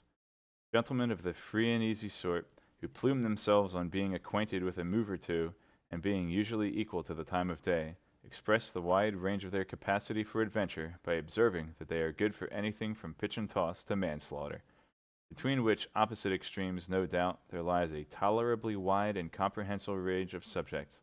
Without venturing for Scrooge quite as heartily as this, I don't mind calling on you to believe that he was ready for a good broad field of strange appearances, and that nothing, between a baby and a rhinoceros, would have astonished him very much. Now, being prepared for almost anything, he was not by any means prepared for nothing, and consequently, when the bell struck one and no shape appeared, he was taken with a violent fit of trembling. 5 minutes, 10 minutes, a quarter of an hour went by, yet nothing came. All this time he lay upon his bed, the very core and center of a blaze of ruddy light, which streamed upon it when the clock proclaimed the hour, and which, being only light, was more alarming than a dozen ghosts, as he was powerless to make out what it meant, or would be at, and was sometimes apprehensive that he might be, at that very moment, interesting case of spontaneous combustion, without having the consolation of knowing it. At last, however, he began to think, as you or I would have thought at first, for it is always the person not in the predicament who knows what ought to have been done in it, and would unquestionably have done it too. At last, I say, he began to think that the source and secret of this ghostly light might be in the adjoining room, from whence, on further tracing it, seemed to shine. This idea taking full possession of his mind, he got up softly and shuffled to his slippers to the door. The moment Scrooge's hand was on the lock, a strange voice called him by his name and bade him enter. He obeyed. It was his own room, there was no doubt about that, but it had undergone a surprising transformation. The walls and ceiling were so hung with living green that it looked a perfect grove, from every part of which bright gleaming berries glistened. The crisp leaves of holly, mistletoe, and ivy reflected back the light, as if so many little mirrors had been scattered there, and such a mighty blaze went roaring up the chimney as the dull petrification of a hearth had never known in Scrooge's time, or Marley's, or for many and many a winter season gone. Heaped up on the floor, to form a kind of throne, were turkeys, geese, game, poultry, brawn, great joints of meat, sucking pigs, long wreaths of sausages, mince pies, plum puddings, barrels of oysters, red-hot chestnuts, cherry-cheeked apples, juicy oranges, luscious pears, immense twelfth cakes, and seething bowls of punch that made the chamber dim with their delicious steam. In easy state upon this couch there sat a jolly giant glorious to see, who bore a glowing torch, and shape not unlike Plenty's horn, and held it up high, to shed its light on Scrooge as he came peeping round the door. "Come in!" exclaimed the ghost. "Come in and know me better, man." Scrooge entered timidly, and hung his head before the spirit. He was not the dogged Scrooge he had been, and though the spirit's eyes were clear and kind, he did not like to meet them. "I am the ghost of Christmas present," said the spirit. "Look upon me." Scrooge reverently did so. It was clothed in one simple deep green robe, or mantle, bordered with white fur. This garment hung so loosely on the figure that its capacious breast was bare, as if disdaining to be warded or concealed by any artifice. Its feet, observable beneath the ample folds of the garment, were also bare, and on its head it wore no other covering than a holly wreath, set here and there with shining icicles. Its dark brown curls were long and free as its genial face, its sparkling eye, its open hand, its cheery voice, its unconstrained demeanor, and its joyful air. Girded round its middle was an antique scabbard. No sword was in it, and the ancient sheath was eaten up with rust. You have never seen the like of me before, exclaimed the spirit. Never, Scrooge made answer to it. Have never walked forth with the younger members of my family, meaning, for I am very young, my elder brothers, born in these later years, pursued the phantom. I don't think I have, said Scrooge. I'm afraid I have not. Have you had many brothers, Spirit? More than 1,800, said the ghost. A tremendous family to provide for, muttered Scrooge. The ghost of Christmas past rose. Or Christmas present rose. Spirit, said Scrooge submissively, conduct me where you will. I went forth last night on compulsion, and I learned a lesson which is working now. Tonight, if you have aught to teach me, let me profit by it. Touch my robe. Scrooge did as he was told, and held it fast. Holly, mistletoe, red berries, ivy, turkey, geese, game, poultry, brawn, meat, pigs, sausages, oysters, pies, puddings, fruit, and punch all vanished instantly. So did the room, the fire, the ruddy glow, the hour of night. They stood in the city streets on Christmas morning, where, for the weather was severe, the people made a rough but brisk and not unpleasant kind of music, scraping the snow from the pavement in front of their dwellings, and from the tops of their houses, whence it was made mad delight to the boys to see it come plumping down into the road below, and splitting into artificial little snowstorms. The house fronts looked black enough, and the windows blacker, contrasting with the smooth white sheet of snow upon the roofs, and with the dirtier snow upon the ground, which last deposit had been plowed up in deep furrows by the heavy wheels of carts and wagons, furrows that crossed and recrossed each other hundreds of times where the great streets branched off, and made intricate channels, hard to trance in that thick yellow mud and icy water.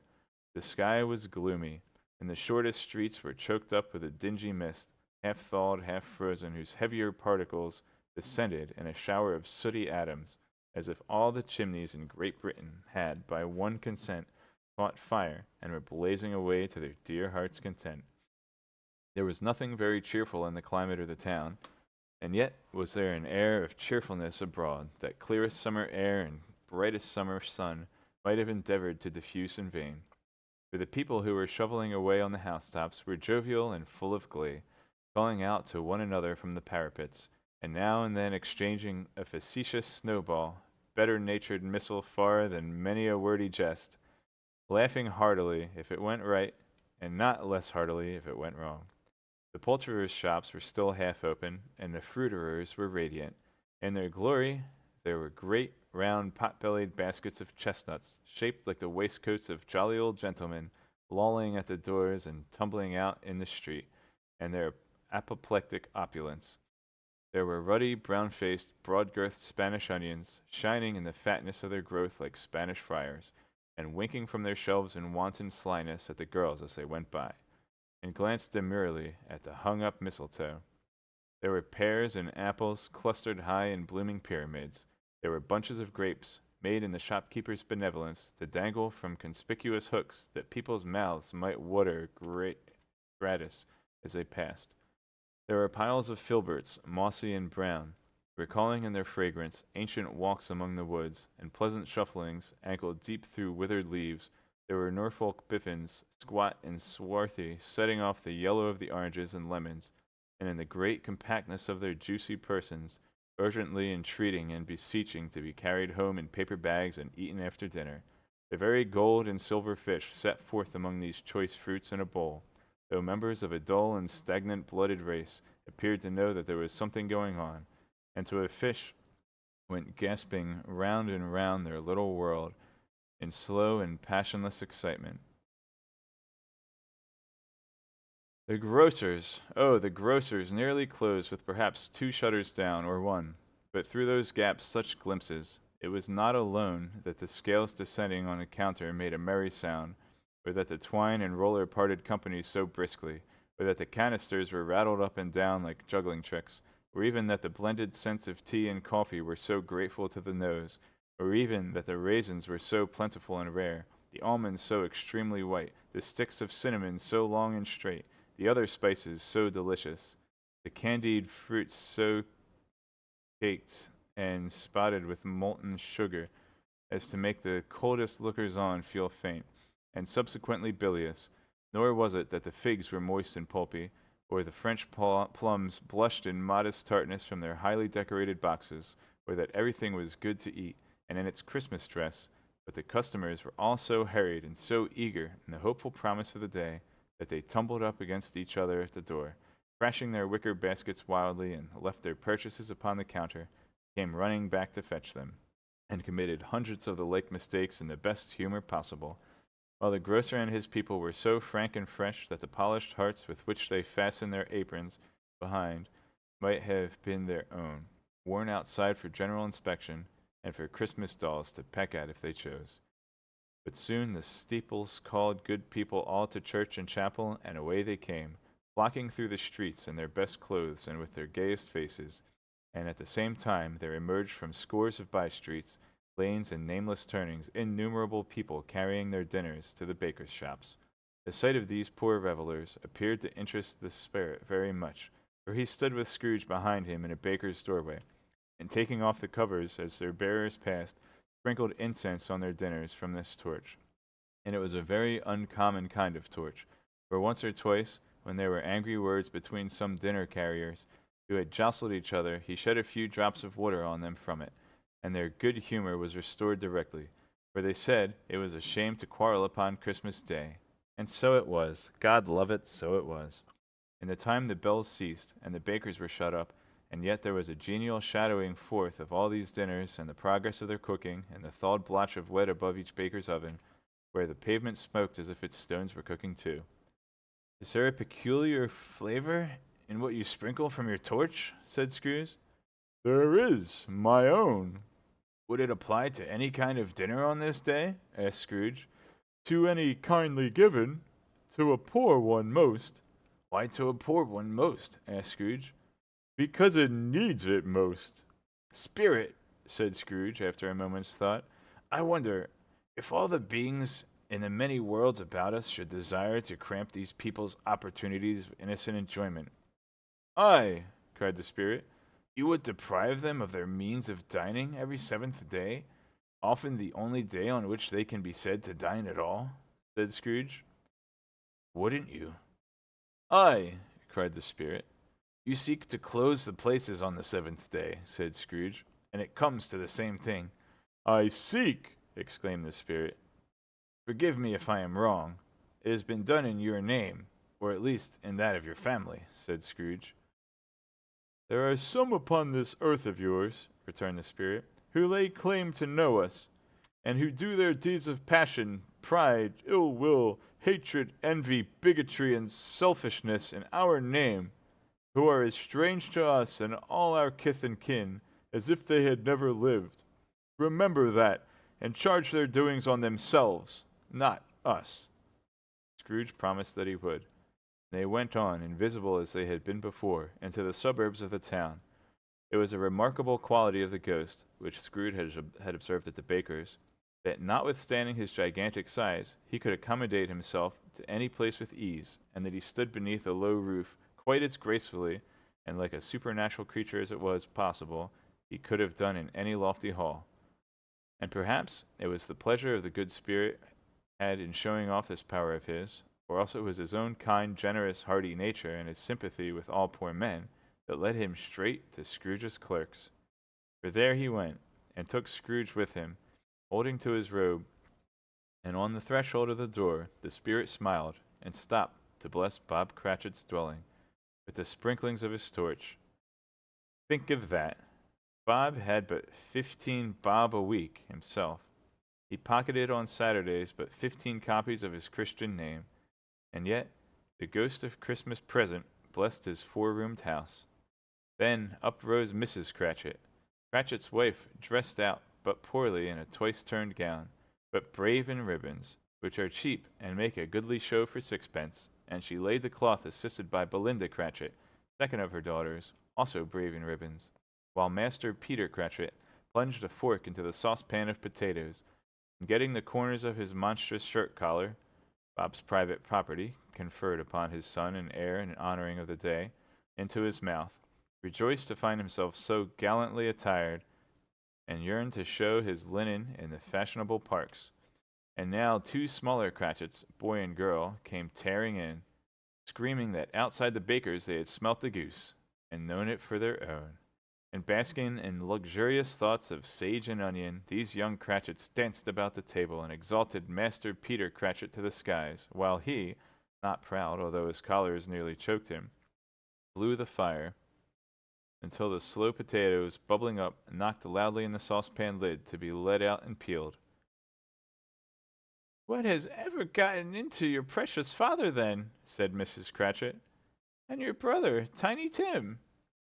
And Martha warn't as late as last Christmas Day by half an hour." "Here's Martha, mother," said a girl, appearing as she spoke.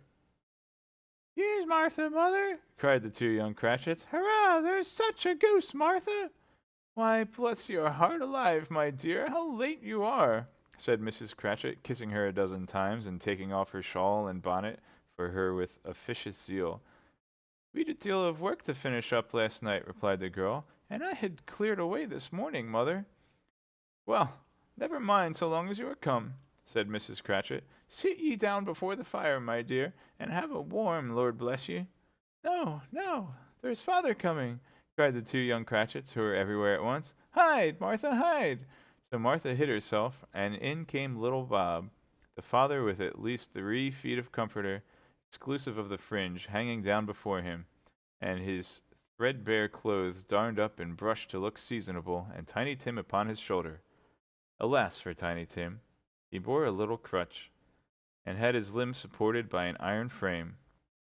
"Why, where's mother?" cried Bob Cratchit, looking round. "Not coming." "Or where's Martha?" said "Where's mother?" "Not coming," said Mrs. Cratchit. "Not coming," said Bob, with a sudden declension in his high spirits, for he had been Tim's blood horse all the way from church and had come home rampant. "Not coming upon Christmas Day." Martha didn't like to see him disappointed, if it were only in joke, so she came out prematurely from behind the closet door and ran into his arms while the two young Cratchits hustled Tiny Tim and bore him off into the wash-house, that he might hear the pudding singing in the copper. "And how did little Tim behave?" asked Mrs. Cratchit, when she had rallied Bob on his credulity, and Bob had hugged his daughter to his heart's content. "As good as gold," said Bob, "and better. Somehow he gets thoughtful, sitting by himself so much, and thinks the strangest things you ever heard. He told me, coming home, that he hoped the people saw him in the church because he was a cripple, and it might be pleasant to them to remember upon Christmas Day who made lame beggars walk and blind men see." Bob's voice was tremulous when he told them this, and trembled more when he said that Tiny Tim was growing strong and hearty. His active little crutch was heard upon the floor, and back came Tiny Tim before another word was spoken, escorted by his brother and sister to his stool beside the fire, and while Bob, turning up his cuffs, as if poor fellow they were capable of being made more shabby, compounded some hot mixture in a jug with gin and lemons, and stirred it round and put it on the hob to simmer, Master Peter and the two ubiquitous young Cratchits went to fetch the goose, with which they soon returned in high procession. Such a bustle ensued that you might have thought a goose the rarest of all birds, a feathered phenomenon to which a black swan was a matter of course, and, in truth, it was something very like it in that house. Mrs. Cratchit made the gravy, ready beforehand in a little saucepan, hissing hot. Master Peter mashed the potatoes with incredible vigor. Miss Belinda sweetened up the applesauce. Martha dusted the hot plates. Bob took Tiny Tim beside him in a tiny corner at the table. The two young Cratchits set chairs for everybody, not forgetting themselves, and, mounting guard upon their post, crammed spoons into their mouth, lest they should shriek for goose before their turn came to be helped. At last the dishes were set on, and grace was said. It was succeeded by a breathless pause as Mrs. Cratchit, looking slowly all along the carving knife, prepared to plunge it in the breast. But when she did, and when the long-expected gush of stuffing issued forth, one murmur of delight arose all round the board, and even Tiny Tim, excited by the two young Cratchits, beat on the table with the handle of his knife, and feebly cried "Hurrah!" There never was such a goose. Bob said he didn't believe there ever was such a goose cooked. Its tenderness and flavor, size and cheapness, were the themes of universal admiration. Eked out by applesauce and mashed potatoes, it was a sufficient dinner for the whole family. Indeed, as Mrs. Cratchit said with great delight, surveying one small atom of a bone upon the dish, they hadn't ate it all at last. Yet every one had had enough, and the youngest Cratchits, in particular, were steeped in the sage and onion to the eyebrows. But now, the plates being changed by Miss Belinda, Miss Cratchit left the room alone, too nervous to bear witnesses, to take the pudding up and bring it in. Suppose it should not be done enough. Suppose it should break in turning out. Suppose somebody should have got over the wall of the backyard and stolen it while they were merry with the goose. A supposition at which the two young Cratchits became livid. All sorts of horrors were supposed. Hello, a great deal of steam. The pudding was out of the copper. A smell like a washing day. That was the cloth.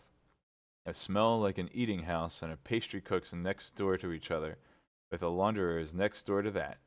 That was the pudding. In half a minute Mrs. Cratchit entered, flushed but smiling proudly, with the pudding, like a speckled cannon-ball, so hard and firm, blazing in half a quartern of ignited brandy, and bedight with Christmas holly struck into the top. Oh, a wonderful pudding! Bob Cratchit said, and calmly too, that he regarded it as the greatest success achieved by Mrs. Cratchit since their marriage. Mrs. Cratchit said that, now the weight was off her mind, she would confess she had her doubts about the quantity of flour. Everybody had something to say about it, but nobody said or thought it was at all a small pudding for a large family. It would have been a flat heresy to do so. Any Cratchit would have blushed to hint at such a thing. At last the dinner was all done. The cloth was cleared, the hearth swept, and the fire made up, the compound in the jug being tasted and considered perfect. Apples and oranges were put upon the table, and a shovel full of chestnuts on the fire. Then all the Cratchit family drew round the hearth in what Bob Cratchit called a circle, meaning half a one, and at Bob Cratchit's elbow stood the family display of glass, 2 tumblers and a custard cup without a handle. These held the hot stuff from the jug, however, as well as golden goblets would have done. And Bob served it out with beaming looks, while the chestnuts on the fire sputtered and cracked noisily. Then Bob proposed, "A Merry Christmas to us all, my dears. God bless us." Which all the family re-echoed. "God bless us, every one," said Tiny Tim last of all. He sat very close to his father's side, upon his little stool.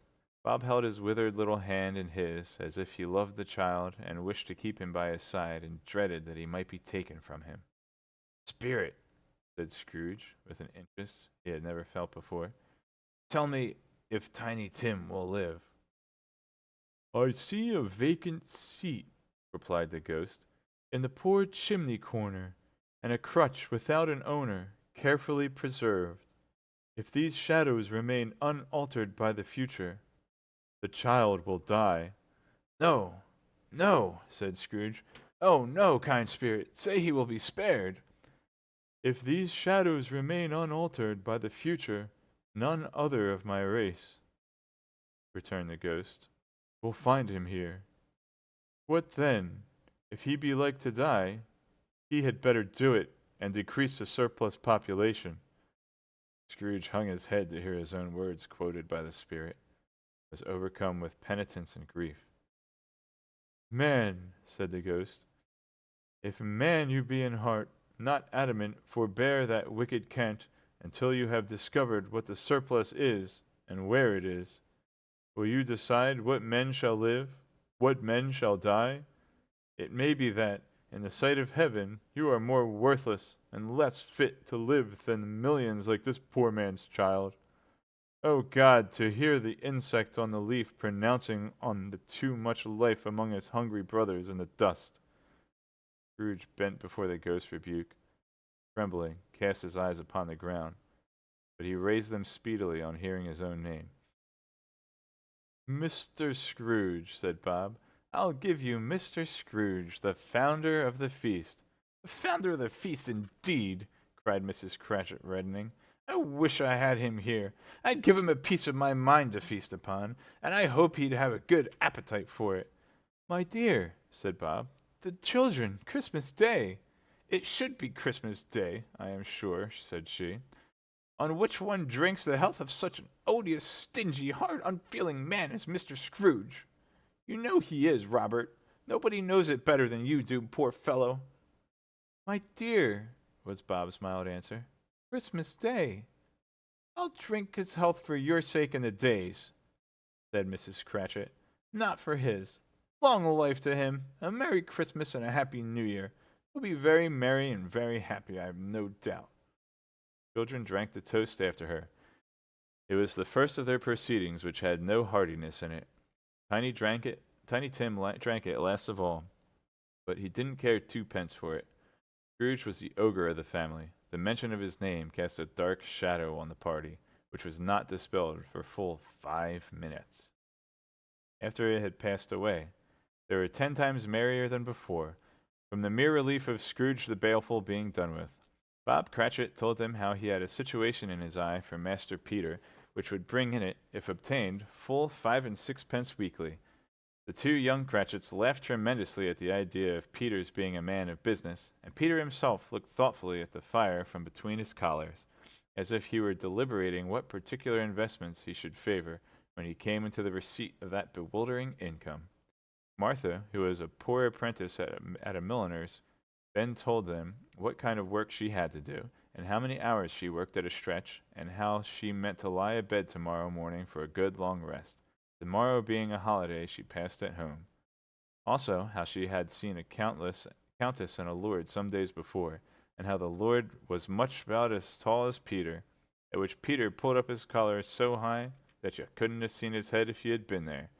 All this time the chestnuts and the jug went round and by they had a song about a lost child traveling in the snow, from Tiny Tim, who had a plaintive little voice, sang it very well indeed. There was nothing of high mark in this. They were not a handsome family. They were not well dressed. Their shoes were far from being waterproof. Their clothes were scanty. Peter might have known, and very likely did, the inside of a pawnbroker's. But they were happy, grateful, pleased with one another, contented with the time. And when they faded and looked happier yet in the bright sprinklings of the spirit's torch and parting, Scrooge had his eye upon them, and especially on Tiny Tim, until the last. By this time it was getting dark, and snowing pretty heavily, and as Scrooge and the spirit went along the streets, the brightness of the roaring fires in kitchens, parlors, and all sorts of rooms was wonderful. Here the flickering of the blaze showed preparations for a cozy dinner, with hot plates baking through and through before the fire, and deep red curtains ready to be drawn to shut out cold and darkness.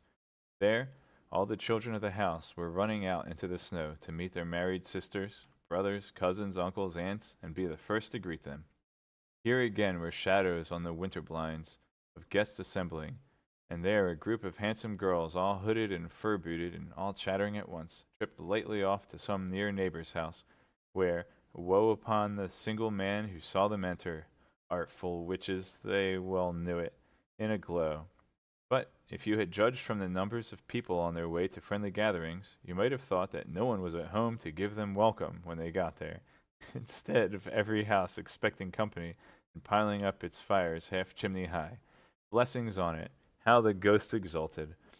How it bared its breadth of breast, and opened its capacious palm and floated on, outpouring with a generous hand its bright and harmless mirth on everything within its reach.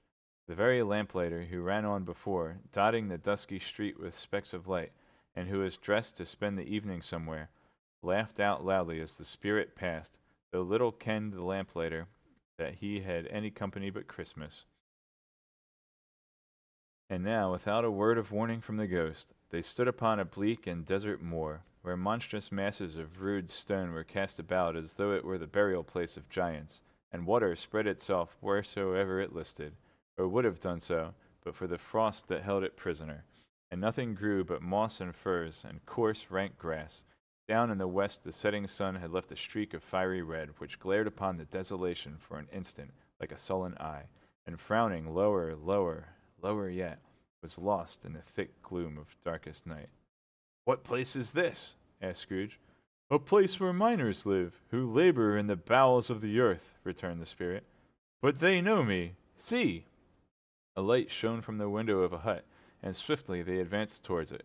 Passing through the wall of mud and stone, they found a cheerful company assembled round a glowing fire, an old, old man and woman, with their children and their children's children, and another generation beyond that, all decked out gaily in their holiday attire. The old man, in a voice that seldom rose above the howling of the wind upon the barren waste, was singing them a Christmas song. It had been a very old song when he was a boy, and from time to time they all joined in the chorus. So surely as they raised their voices, the old man got quite blithe and loud, and so surely as they stopped, his vigor sank again. The spirit did not tarry here, but bade Scrooge hold his robe, and passing on above the moor, sped whither? Not to sea. To sea. To Scrooge's horror, looking back, he saw the last of the land, frightful range of rocks behind him, and his ears were deafened by the thundering of water, as it rolled and roared and raged among the dreadful caverns. It had worn and fiercely tried to undermine the earth. Built upon a dismal reef of sunken rocks some league or so from shore, on which the waters chafed and dashed the wild year through, there stood a solitary lighthouse. Great heaps of seaweed clung to its base, and storm birds, born of the wind, one might suppose, as seaweed of the water, rose and fell about it like the waves they skimmed. But even here, two men who watched the light had made a fire that had through the loophole in the thick stone wall shed out a ray of brightness on the awful sea. Joining their horny hands over the rough table at which they sat, they wished each other Merry Christmas and their can of grog, and one of them, the elder too, with his face all damaged and scarred with hard weather, as the figurehead of an old ship might be, struck up a sturdy song that was like a gale in itself. Again the ghost sped on above the black and heaving sea, on, until being far away, as he told Scrooge, from any shore they lighted on a ship. They stood beside the helmsman at the wheel, the lookout in the bow, the officers who had the watch, dark ghostly figures in their several stations. But every man among them hummed a Christmas tune, or had a Christmas thought, or spoke below his breath to his companion of some bygone Christmas day, with homeward hopes belonging to it. And every man on board, waking or sleeping, good or bad, had had a kinder word for another on that day than on any day of the year, and had shared to some extent in its festivities, and had remembered those he cared for at a distance, and had known that they delighted to remember him. It was a great surprise to Scrooge, while listening to the moaning of the wind and thinking what a solemn thing it was to move on through the lonely darkness over an unknown abyss, whose depths were secret as profound as death. It was a great surprise to Scrooge, while thus engaged, to hear a hearty laugh. It was much greater surprise to Scrooge to recognize at his own nephew's, and to find himself in a bright, dry, gleaming room, with the spirit standing, smiling by his side, and looking at that same nephew with approving affability. "Ha ha!" laughed Scrooge's nephew. "Ha ha ha! If you should happen by any unlikely chance to know a man more blessed in a laugh than Scrooge's nephew, all I can say is, I should like to know him too. Introduce him to me, and I'll cultivate his acquaintance. It is a fair, even-handed, noble adjustment of things that, while there is infection and disease and sorrow, there is nothing in the world so irresistibly contagious as laughter and good humor."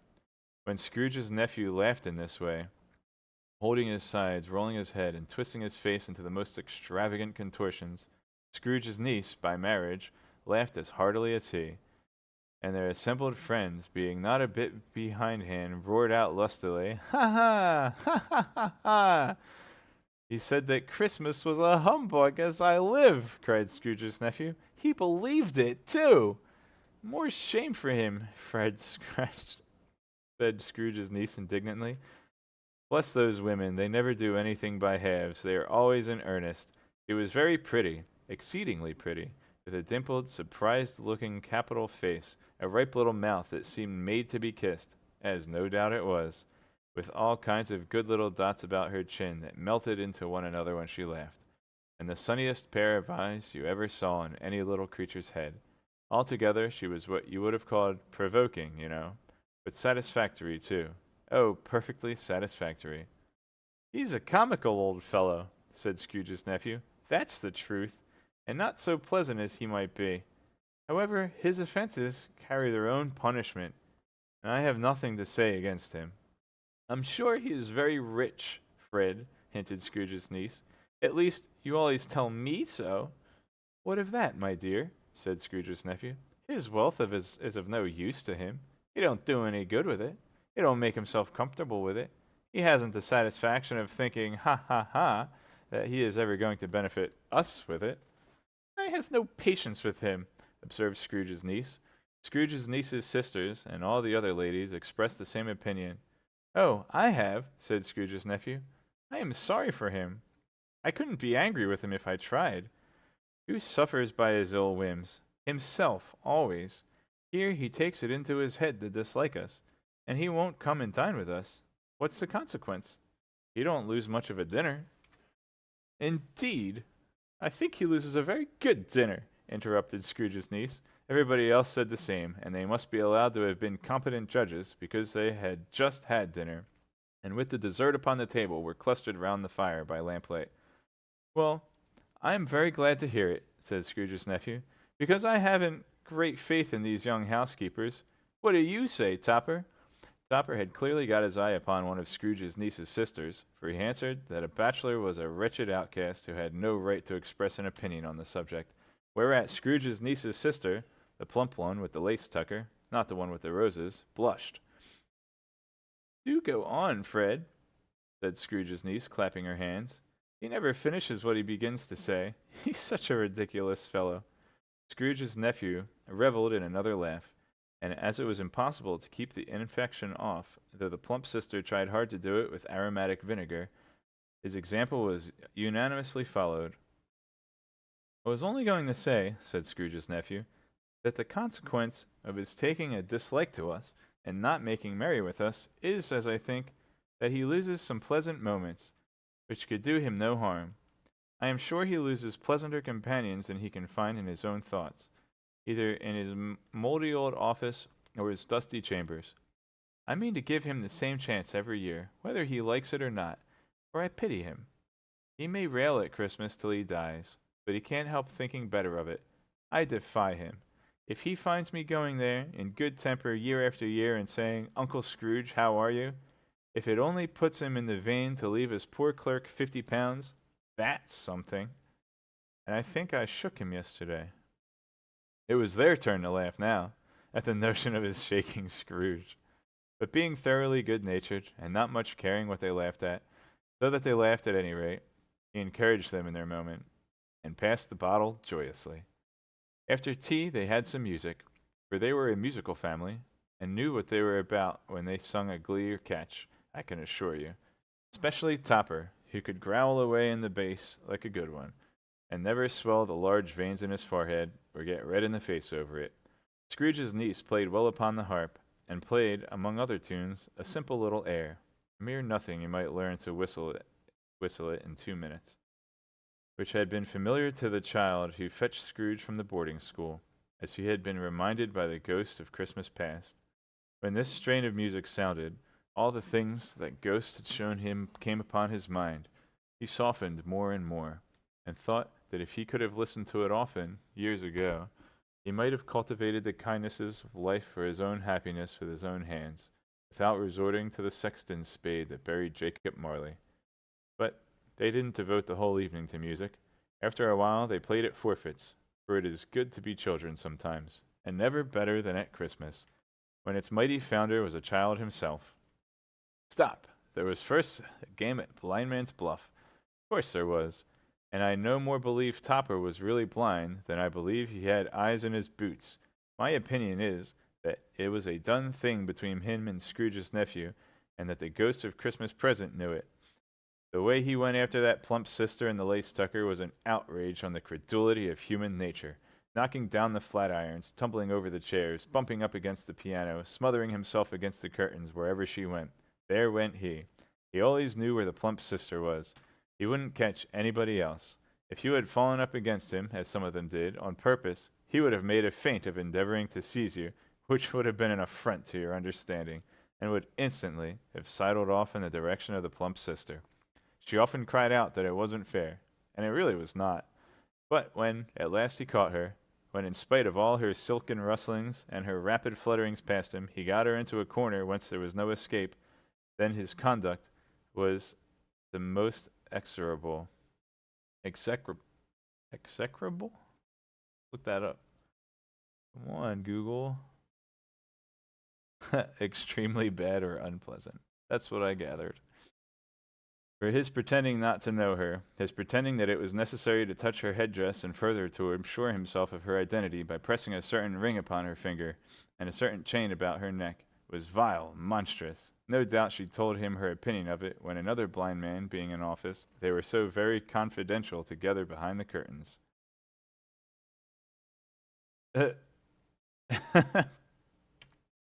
Scrooge's niece was not of the blind man's buff party, but was made comfortable with a large chair and a footstool, in a snug corner where the ghost and Scrooge were close behind her.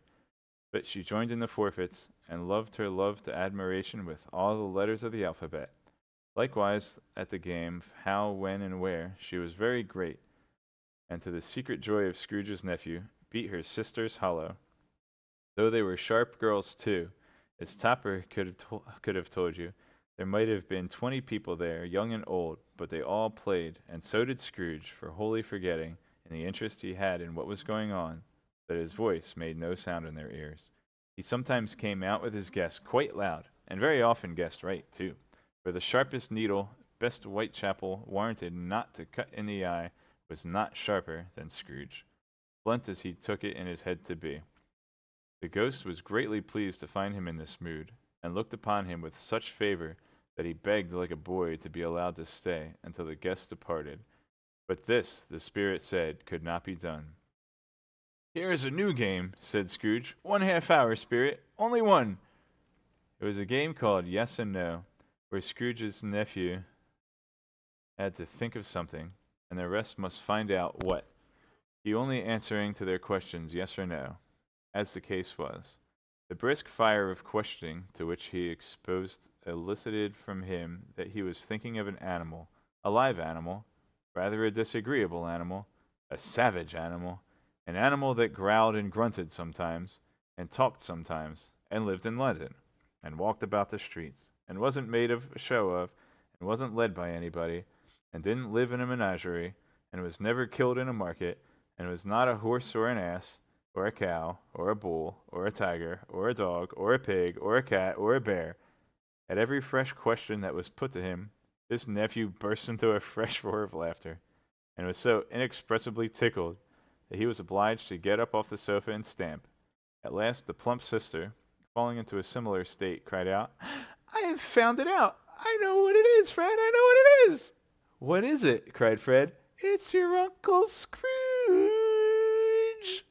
Which it certainly was. Admiration was the universal sentiment, though some objected that his reply to "Is it a bear?" ought to have been yes, inasmuch as an answer in the negative was sufficient to have diverted their thoughts from Mr. Scrooge, supposing they had ever had any tendency that way. "He was giving us plenty of merriment, I'm sure," said Fred, "and it would be ungrateful not to drink to his health. Here is a glass of mulled wine, ready to our hand at the moment, and I say, Uncle Scrooge." "Well, Uncle Scrooge," they cried, "a Merry Christmas and a Happy New Year to the old man, whatever he is," said Scrooge's nephew. "He wouldn't take it from me, but may he have it nevertheless. Uncle Scrooge." Uncle Scrooge had imperceptibly become so gay and light of heart that he would have pledged the unconscious company in return, and thanked them in an inaudible speech, if the ghost had given him the time. The whole scene passed off in the breath of the last words spoken by his nephew. He and the spirit were again upon their travels. Much they saw and far they went, and many homes they visited, but always with a happy end. The spirit stood beside sick beds, and they were cheerful on foreign lands, and they were close at home, by struggling men, and they were patient in their greater hope, by poverty, and it was rich, in almshouse, hospital, and jail, in misery's every refuge. I almost said misery's mire. Wow. In misery's every refuge, where vain man and his little brief authority had not made fast the door, and barred the spirit out, and left his blessing and taught Scrooge his precepts. It was a long night, if it were only a night, but Scrooge had his doubts of this, because the Christmas holidays appeared to be condensed into the space of time they passed together. It was strange, too, that while Scrooge remained unaltered in its outward form, the ghost grew older. clearly older. Scrooge had observed this change, but never spoke of it until they left the children's Twelfth Night party. When looking at the spirit as they stood together in an open place, he noticed that his hair was gray. "Are spirits' lives so short?" asked Scrooge. "My life upon this globe is very brief," replied the ghost. "It ends tonight." "Tonight!" cried Scrooge. "Tonight at midnight. Hark, the time is drawing near." The chimes were ringing the 3/4 past 11 at that moment. "Forgive me if I am not justified in what I ask," said Scrooge, looking intently at the spirit's robe, "but I see something strange and not belonging to yourself protruding from your skirts. Is it a foot or a claw?" "It might be a claw, for the flesh there is upon it," was the spirit's sorrowful reply. "Look here." From the foldings of its robe, it brought 2 children, wretched, abject, frightful, hideous, miserable. They knelt down at its feet and clung upon the outside of its garment. "Oh, man, look here! Look down here!" exclaimed the ghost. They were a boy and a girl, yellow, meager, ragged, scowling, wolfish, but prostrate too in their humility. Where graceful youth should have filled their features out and touched them with its freshest tints, a stale and shriveled hand, like that of age, had pinched and twisted them, pulled them into shreds. Where angels might have sat enthroned, devils lurked and glared out menacing. No change, no degradation, no perversion of humanity in any grade, through all the mysteries of wonderful creation, as monsters half so horrible and dread. Scrooge started back, appalled, having them shown to him in this way. He tried to say they were fine children, but the words choked themselves, rather than be parties to a lie of such enormous magnitude. "Spirit, are they yours?" Scrooge could say no more. "They are man's," said the spirit, looking down upon them, "and they cling to me, appealing from their fathers. This boy is ignorance, this girl is want. Beware them both, and all of their degree. But most of all, beware this boy, for on his brow I see that written which is doom, unless the writing be erased." "Deny it!" cried the spirit, stretching out his hand towards the city. "Slander those who tell it ye. Admit it for your factious purposes, and make it worse and bide the end." "Have they no refuge or resource?" cried Scrooge. "Are there no prisons?" said the spirit. "Oh, are there no prisons?" said the spirit, turning on him for the last time with his own words. "Are there no workhouses?" The bell struck 12. Scrooge looked about him for the ghost, and saw it not. As the last stroke ceased to vibrate, he remembered the prediction of old Jacob Marley, and lifting up his eyes, beheld a solemn phantom, draped and hooded, coming like a mist along the ground towards him. Stave 4. The last of the spirits. The phantom slowly, gravely, silently approached. When it came upon his knee, I saved like 5 seconds on that split. When it came near him, Scrooge bent down upon his knee, for in the very air through which the spirit moved, it seemed to scatter gloom and mystery. It was shrouded in a deep black garment, which concealed its head, its face, its form, and left nothing of it, save one outstretched hand. But for this, it would have been difficult to detach its figure from the night, and separate it from the darkness by which it was surrounded. He felt that it was tall and stately when it came beside him, and that its mysterious presence filled him with a solemn dread. He knew no more, for the spirit neither spoke nor moved. "I am in the presence of the ghost of Christmas yet to come," said Scrooge. The spirit answered not, but pointed onward with its hand.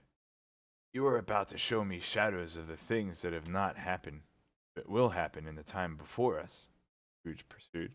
"Is that so, spirit?" The upper portion of the garment was contracted for an instant in its folds, as if the spirit had inclined its head. That was the only answer he received.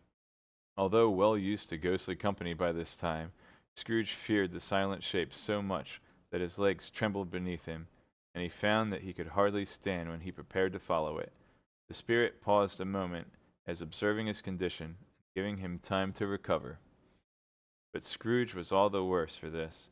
It thrilled him with a vague, uncertain horror to know that behind the dusky shroud there were ghostly eyes intently fixed upon him, while he, though he stretched his own to the utmost, could see nothing but a spectral hand and one great heap of black.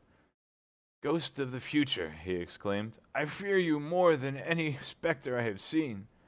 But as I know your purpose is to do me good, and as I hope to live to be another man from what I was, I am prepared to bear your company, and do it with a thankful heart. Will you not speak to me?" Gave him no reply. The hand was pointed straight before them. "Lead on," said Scrooge, "lead on." The night was waning fast, and it is precious time to me, I know. Lead on, spirit. The phantom moved away as it had come towards him. Scrooge followed in the shadow of its dress, which bore him up, he thought, and carried him along.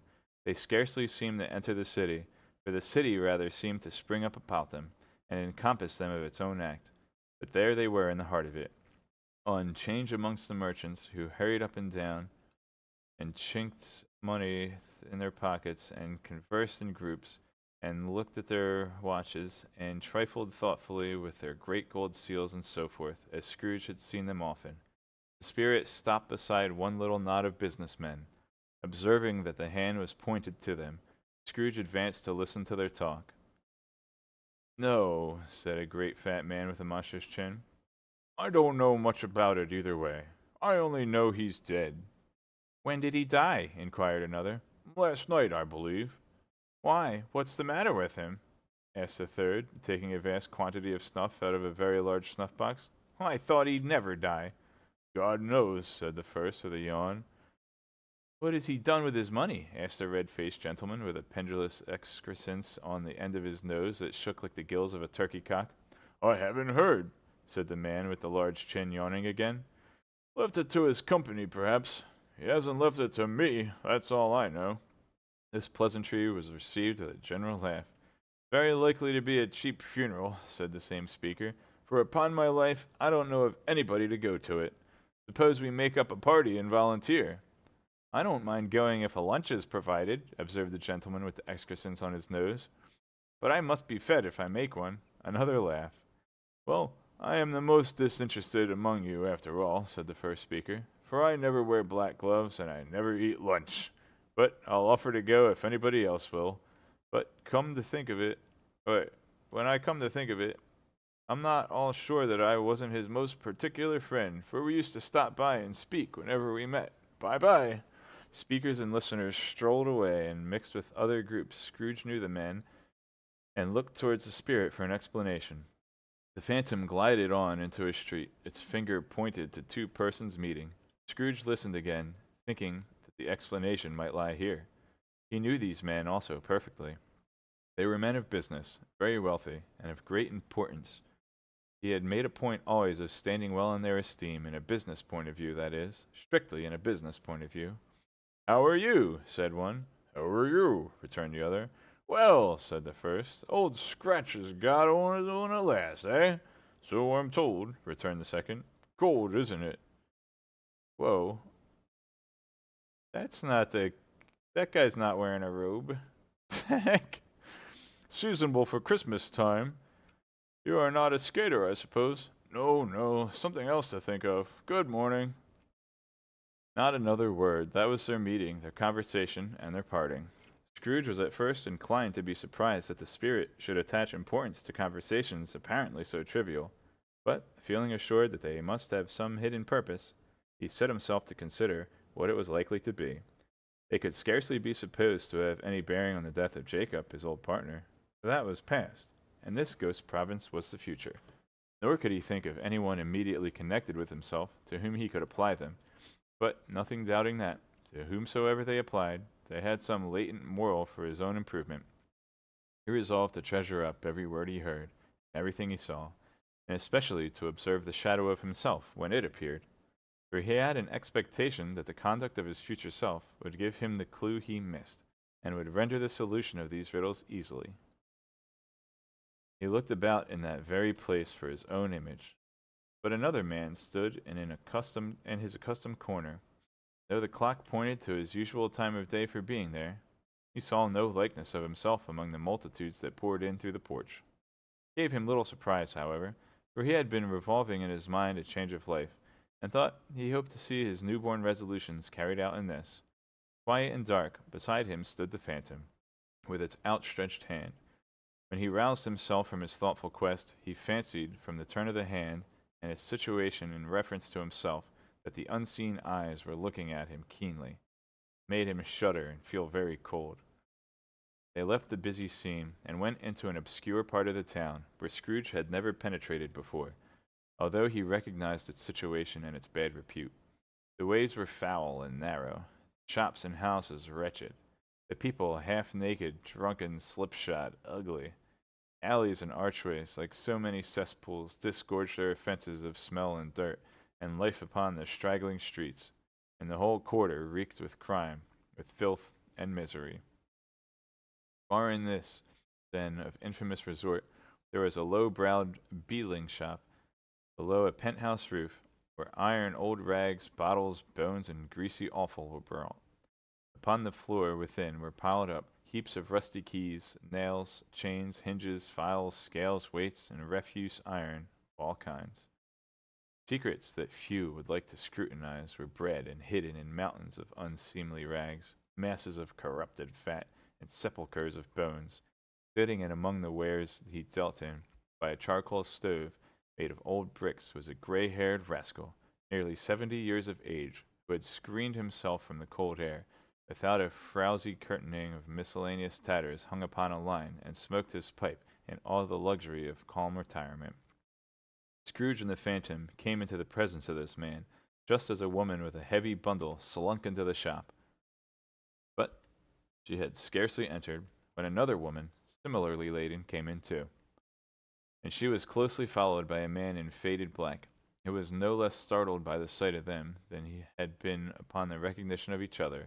After a short period of blank astonishment, in which the old man with the pipe had joined them, they all three burst into a laugh.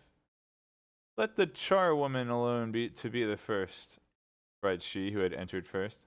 "Let the laundress alone to be the second, and let the undertaker's man alone to be the third. Look here, old Joe, here's a chance, if we haven't all three met here without meaning it." "You couldn't have met in a better place. You couldn't have met in a better place," said Joe, removing his pipe from his mouth. "Come into the parlor. You were made free of it long ago, you know, and the other two ain't strangers. Stop till I shut the door of the shop. Ah, how it squeaks!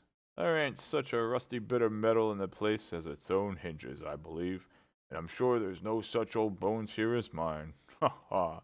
We're all suitable to our calling. We're well matched. Come into the parlor. Come into the parlor." Parlor was the space behind the screen of rags. The old man raked the fire together with an old stair rod, and having trimmed his smoky lamp, for it was night, with the stem of his pipe, but put it to his mouth again. While he did this, the woman who had already spoken threw her bundle on the floor, and sat down on a flaunting matter on a stool, crossing her elbows on her knees, and looking with a bold defiance at the other two. "What odds, then? What odds, Mrs. Dilber?" said the woman. "Every person has a right to take care of themselves. He always did." "That's true, indeed," said the laundress. "No man more so. Why, then, don't stand staring as if you was afraid, woman. Who's the wiser? We're not going to pick holes in each other's coats, I suppose." "No, indeed," said Mrs. Dilber and the man together. "We should hope not."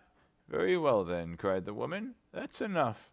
Who's the worse for the loss of a few things like these?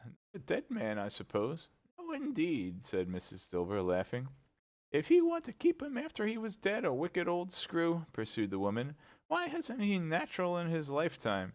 If he had been, he'd have had somebody to look after him when he was struck with death, instead of lying gasping out his last there alone by himself." "It's the truest words that ever was spoke," said Mrs. Dilber. "It's a judgment on him." "I wish it was a little heavier judgment," replied the woman. And it should have been. You may depend upon it. If I could have laid my hands on anything else, open that bundle, old Joe, and let me know the value of it. Speak out plain. I'm not afraid to be the first, nor afraid for them to see it. We knew pretty well we were helping ourselves before we met here, I believe. It's no spin. Open the bundle, Joe. But the gallantry of her friends would not allow of this, and the man in faded black, mounting the breech, was first, produced his plunder. It was not extensive. A seal or two, a pencil case, a pair of sleeve buttons, and a brooch.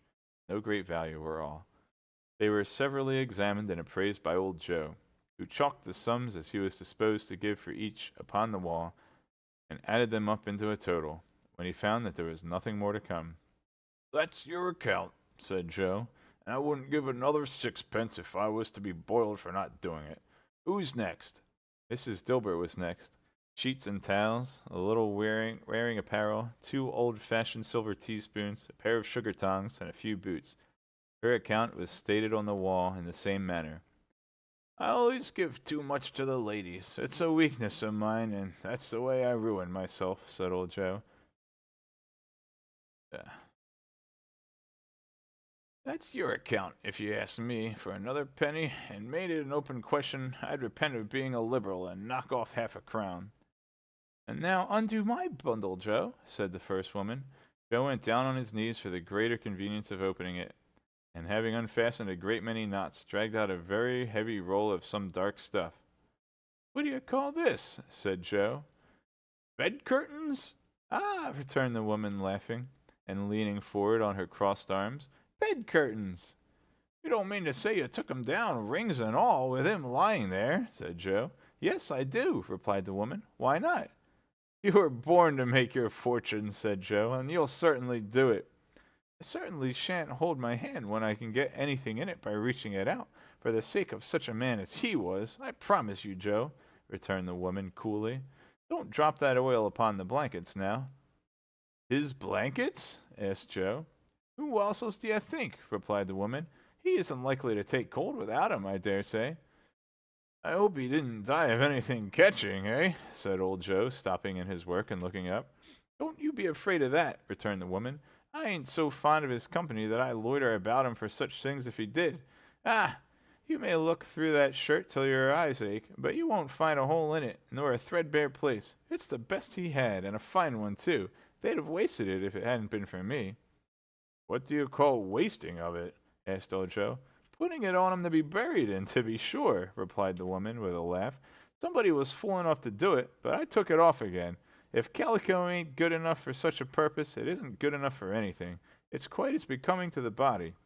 He can't look uglier than he did in that one.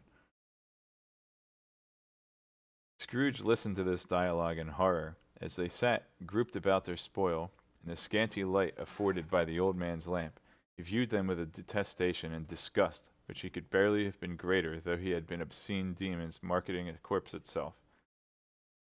Ha ha! Laughed the same woman when old Joe, producing a flannel bag with money in it, told out their several gains upon the ground. This is the end of it, you see. He frightened every one away from him when he was alive to profit us when he was dead. Ha ha ha! Spirit! Said Scrooge, shuddering from head to foot. I see. The case of this unhappy man might be my own. My life tends that way now. Merciful heaven, what is this? He recoiled in terror, for the scene had changed, and now he almost touched a bed, a bare, uncurtained bed, on which, beneath a ragged sheet, there lay a something covered up, which, though it was dumb, announced itself in an awful language. The room was very dark, too dark to be observed with any accuracy, though Scrooge glanced round it in obedience to a secret impulse, anxious to know what kind of room it was.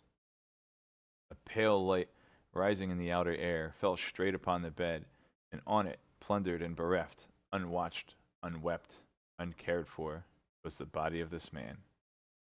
Scrooge glanced towards the phantom. Its steady hand was pointed to the head. The cover was so carelessly adjusted that the slightest raising of it, the motion of a finger upon Scrooge's part, would have disclosed the face. He thought of it, felt how easy it would be to do, and longed to do it. but had no more power to withdraw the veil than to dismiss the spectre at his side. O cold, cold, rigid, dreadful death, set up thine altar here, and dress it with such terror as thou hast at thy command. For this is thy dominion. But the loved, revered, and honored head thou canst not turn one hair to thy dread purposes, or make one feature odious. It is not that the hand is heavy and will fall down when released. It is not that the heart and pulse are still, but that the hand was open, generous, and true.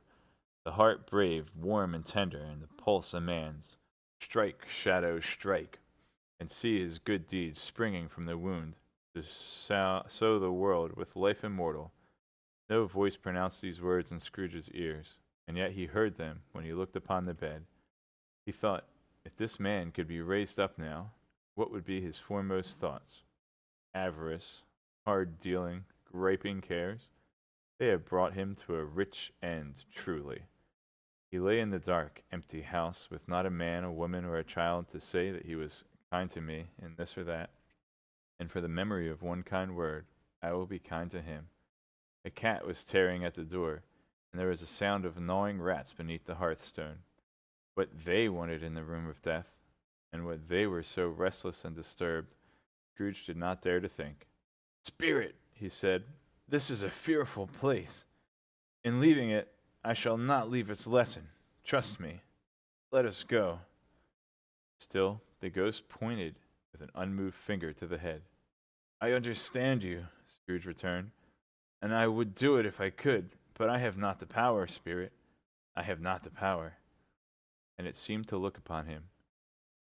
If there is any person in the town who feels emotion caused by this man's death, said Scrooge, quite agonized, show that person to me, Spirit. I beseech you. The phantom spread its dark robe before him for a moment, like a wing, and withdrawing it, revealed a room by daylight, where a mother and her children were. She was expecting someone, and with anxious eagerness, for she walked up and down the room, started at every sound, looked out from the window, glanced at the clock, tried, but in vain, to work with her needle, and could hardly bear the voices of her children in their play. At length the long-expected knock was heard. She hurried to the door and met her husband, a man whose face was careworn and depressed, though he was young. There was a remarkable expression in it now, a kind of serious delight, which he felt ashamed, and which he struggled to repress. He sat down to the dinner that had been hoarding for him by the fire, and when she asked him faintly what news, it was not until after a long silence, he appeared embarrassed how to answer. Is it good? She said. We're bad. To help him. Bad, he answered. We are quite ruined? No, there is hope yet, Caroline. If he relents, she said, amazed, there is. Nothing is past hope if such a miracle has happened. He is past relenting, said her husband. He is dead. She was a mild and patient creature, if her face spoke truth. She was thankful in her soul to hear it. She was said so clasped hands. She prayed forgiveness the next moment and was sorry. The first, the emotion of her heart. What the half-drunken woman whom I told you of last night said to me when I tried to see him and obtain a week's delay, and what I thought was a mere excuse to avoid me, turns out to have been quite true. He was not only very ill, but dying then. To whom will our debt be transferred? I don't know. But before that time we shall be ready with the money, and even though we were not, it would be bad fortune indeed to find so merciless a creditor as his successor. We may sleep tonight with light hearts, Caroline. Yes, soften it as they would, their hearts were lighter. The children's faces hushed and clustered round to hear what they so little understood, were brighter, and it was a happier house for this man's death. The only emotion that the ghost could show him, caused by the event, was one of pleasure. Show me some tenderness connected with the death, said Scrooge, or that dark chamber, Spirit, which we left just now. will be forever present to me. The ghost conducted him through several streets familiar to his feet, and as they went along, Scrooge looked here and there to find himself, but nowhere was he to be seen. They entered poor Bob Cratchit's house, the dwelling he had visited before, and found the mother and the children seated round the fire. Quiet, very quiet. The noisy little Cratchits were as still as statues in one corner, and sat looking up at Peter, who had a book before him. The mother and her daughters were engaged in sewing, but surely they were very quiet. And he took a child, and set him in the midst of them. Where had Scrooge heard those words? He had not dreamed them. The boy must have read them out as he and the spirit crossed the threshold. Why did he not go on? The mother laid her work upon the table, and put her hand up to her face. "The color hurts my eyes," she said. "The color? Ah, poor Tiny Tim." "They're better now again," said Cratchit's wife. "It makes them weak by candlelight, and I wouldn't show weak eyes to your father when he comes home for the world. It must be near his time." "Past it, rather," Peter answered, shutting up his book.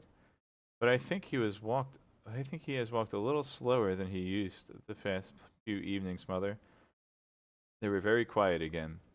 At last she said, and in a steady, cheerful voice that only faltered once, I have known him to walk with Tiny Tim upon his shoulder very fast indeed." "And so have I," cried Peter, "often." "And so have I," exclaimed another, and had all. "But he was very light to carry," she resumed, intent upon her work, "and his father loved him so, that it was no trouble, no trouble. And there is your father at the door." She hurried out to meet him, and little Bob and his comforter, he had need of it, poor fellow, came in. His tea was ready for him on the hob, and they all tried who should help him to the most. Then the two young Cratchits got upon his knees, and laid each child a little cheek against his face, as if they said, "Don't mind it, father, don't be grieved." Bob was very cheerful with them, and spoke pleasantly to all the family. He looked at the work upon the table, and praised the industry and speed of Mrs. Cratchit and the girls. They would be done long before Sunday, he said. "Sunday? You went today, then, Robert?" said his wife. "Yes, my dear," returned Bob. "I wish you could have gone. It would have done you good to see how green a place it is. But you'll see it often. I promised him that I would walk there on a Sunday." "My little, little child," cried Bob. "My little child." He broke down all at once. He couldn't help it. If he could have helped it, he and his child would have been further apart perhaps than they were. He left the room and went upstairs into the room above, which was lighted cheerfully and hung with Christmas. There was a chair set close beside the child, and there were signs of someone having been there lately. Poor Bob sat down in it, and when he had thought a little and composed himself, he kissed the little face. He was reconciled to what had happened, and went down again quite happy. They drew about the fire, and talked, the girls and mother working still. Bob told them of the extraordinary kindness of Mr. Scrooge's nephew, whom he had scarcely seen but once, and who, meeting him in the street that day, and seeing that he looked just a little down, you know, said Bob, inquired what had happened to distress him. "On which," said Bob, "for he is the pleasantest spoken gentleman you ever heard, I told him, 'I am heartily sorry for it, Mr. Cratchit,' he said, 'and heartily sorry for your good wife.' By the by, how he ever knew that, I don't know." "Knew what, my dear?" "Why, that you were a good wife," replied Bob. "Everybody knows that," said Peter. "Very well observed, my boy," cried Bob. "I hope they do. Heartily sorry," he said, "for your good wife. If I can be of service to you in any way," he said, giving me his card, "that's where I live. Pray come to me." Now it wasn't, cried Bob, for the sake of anything he might be able to do for us so much as for his kind way, that this was quite delightful. It really seemed as if he had known our Tiny Tim, and felt with us. "I'm sure he's a good soul," said Mrs. Cratchit. "You would be sure of it, my dear," returned Bob, "if you saw and spoke to him. I shouldn't be at all surprised, mark what I say, if he got Peter a better situation." "Only hear that, Peter," said Mrs. Cratchit. And then, cried one of the girls, Peter will be keeping company with someone and setting up for himself. Get along with you, retorted Peter, grinning.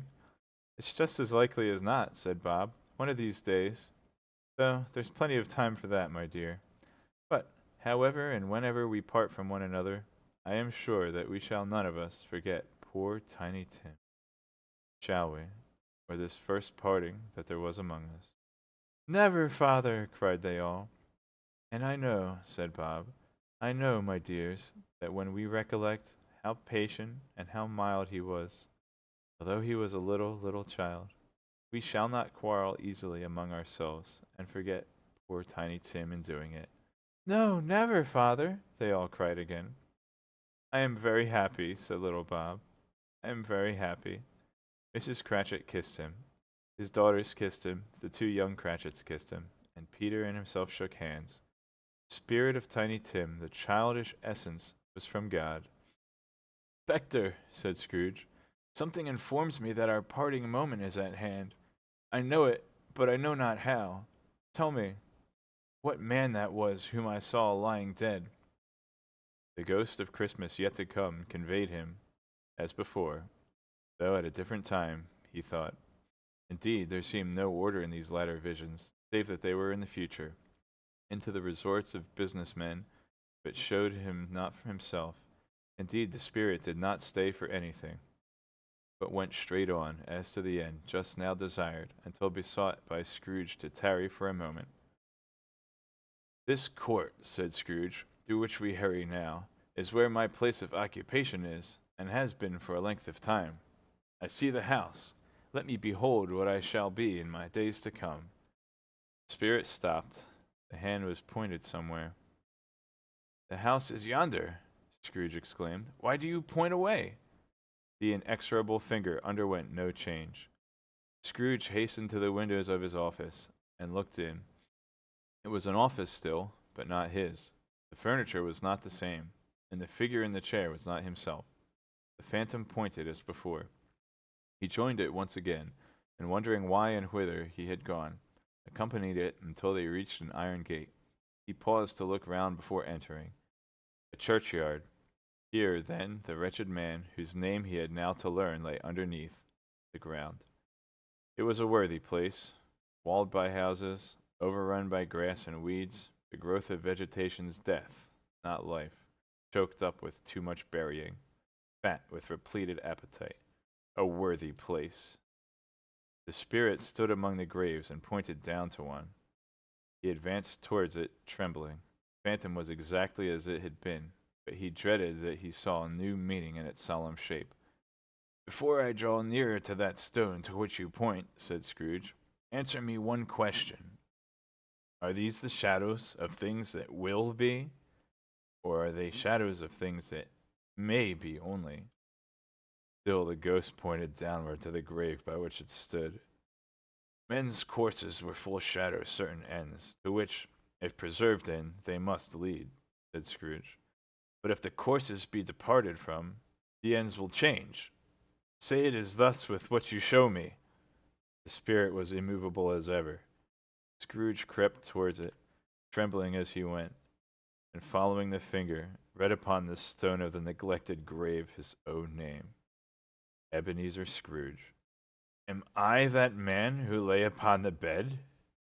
He cried upon his knees. The finger pointed from the grave to him and back again. No, spirit! No, no, no! The finger still was there. Spirit! He cried, tight clutching at its robe. Hear me! I am not the man I was. I will not be the man I must have been but for this intercourse. Why show me this if I am past all hope? For the first time, the hand appeared to shake. Good spirit, he pursued, as down upon the ground he fell before it. Your nature intercedes for me, and pities me. Assure me that I yet may change these shadows you have shown me by an altered life. The kind hand trembled.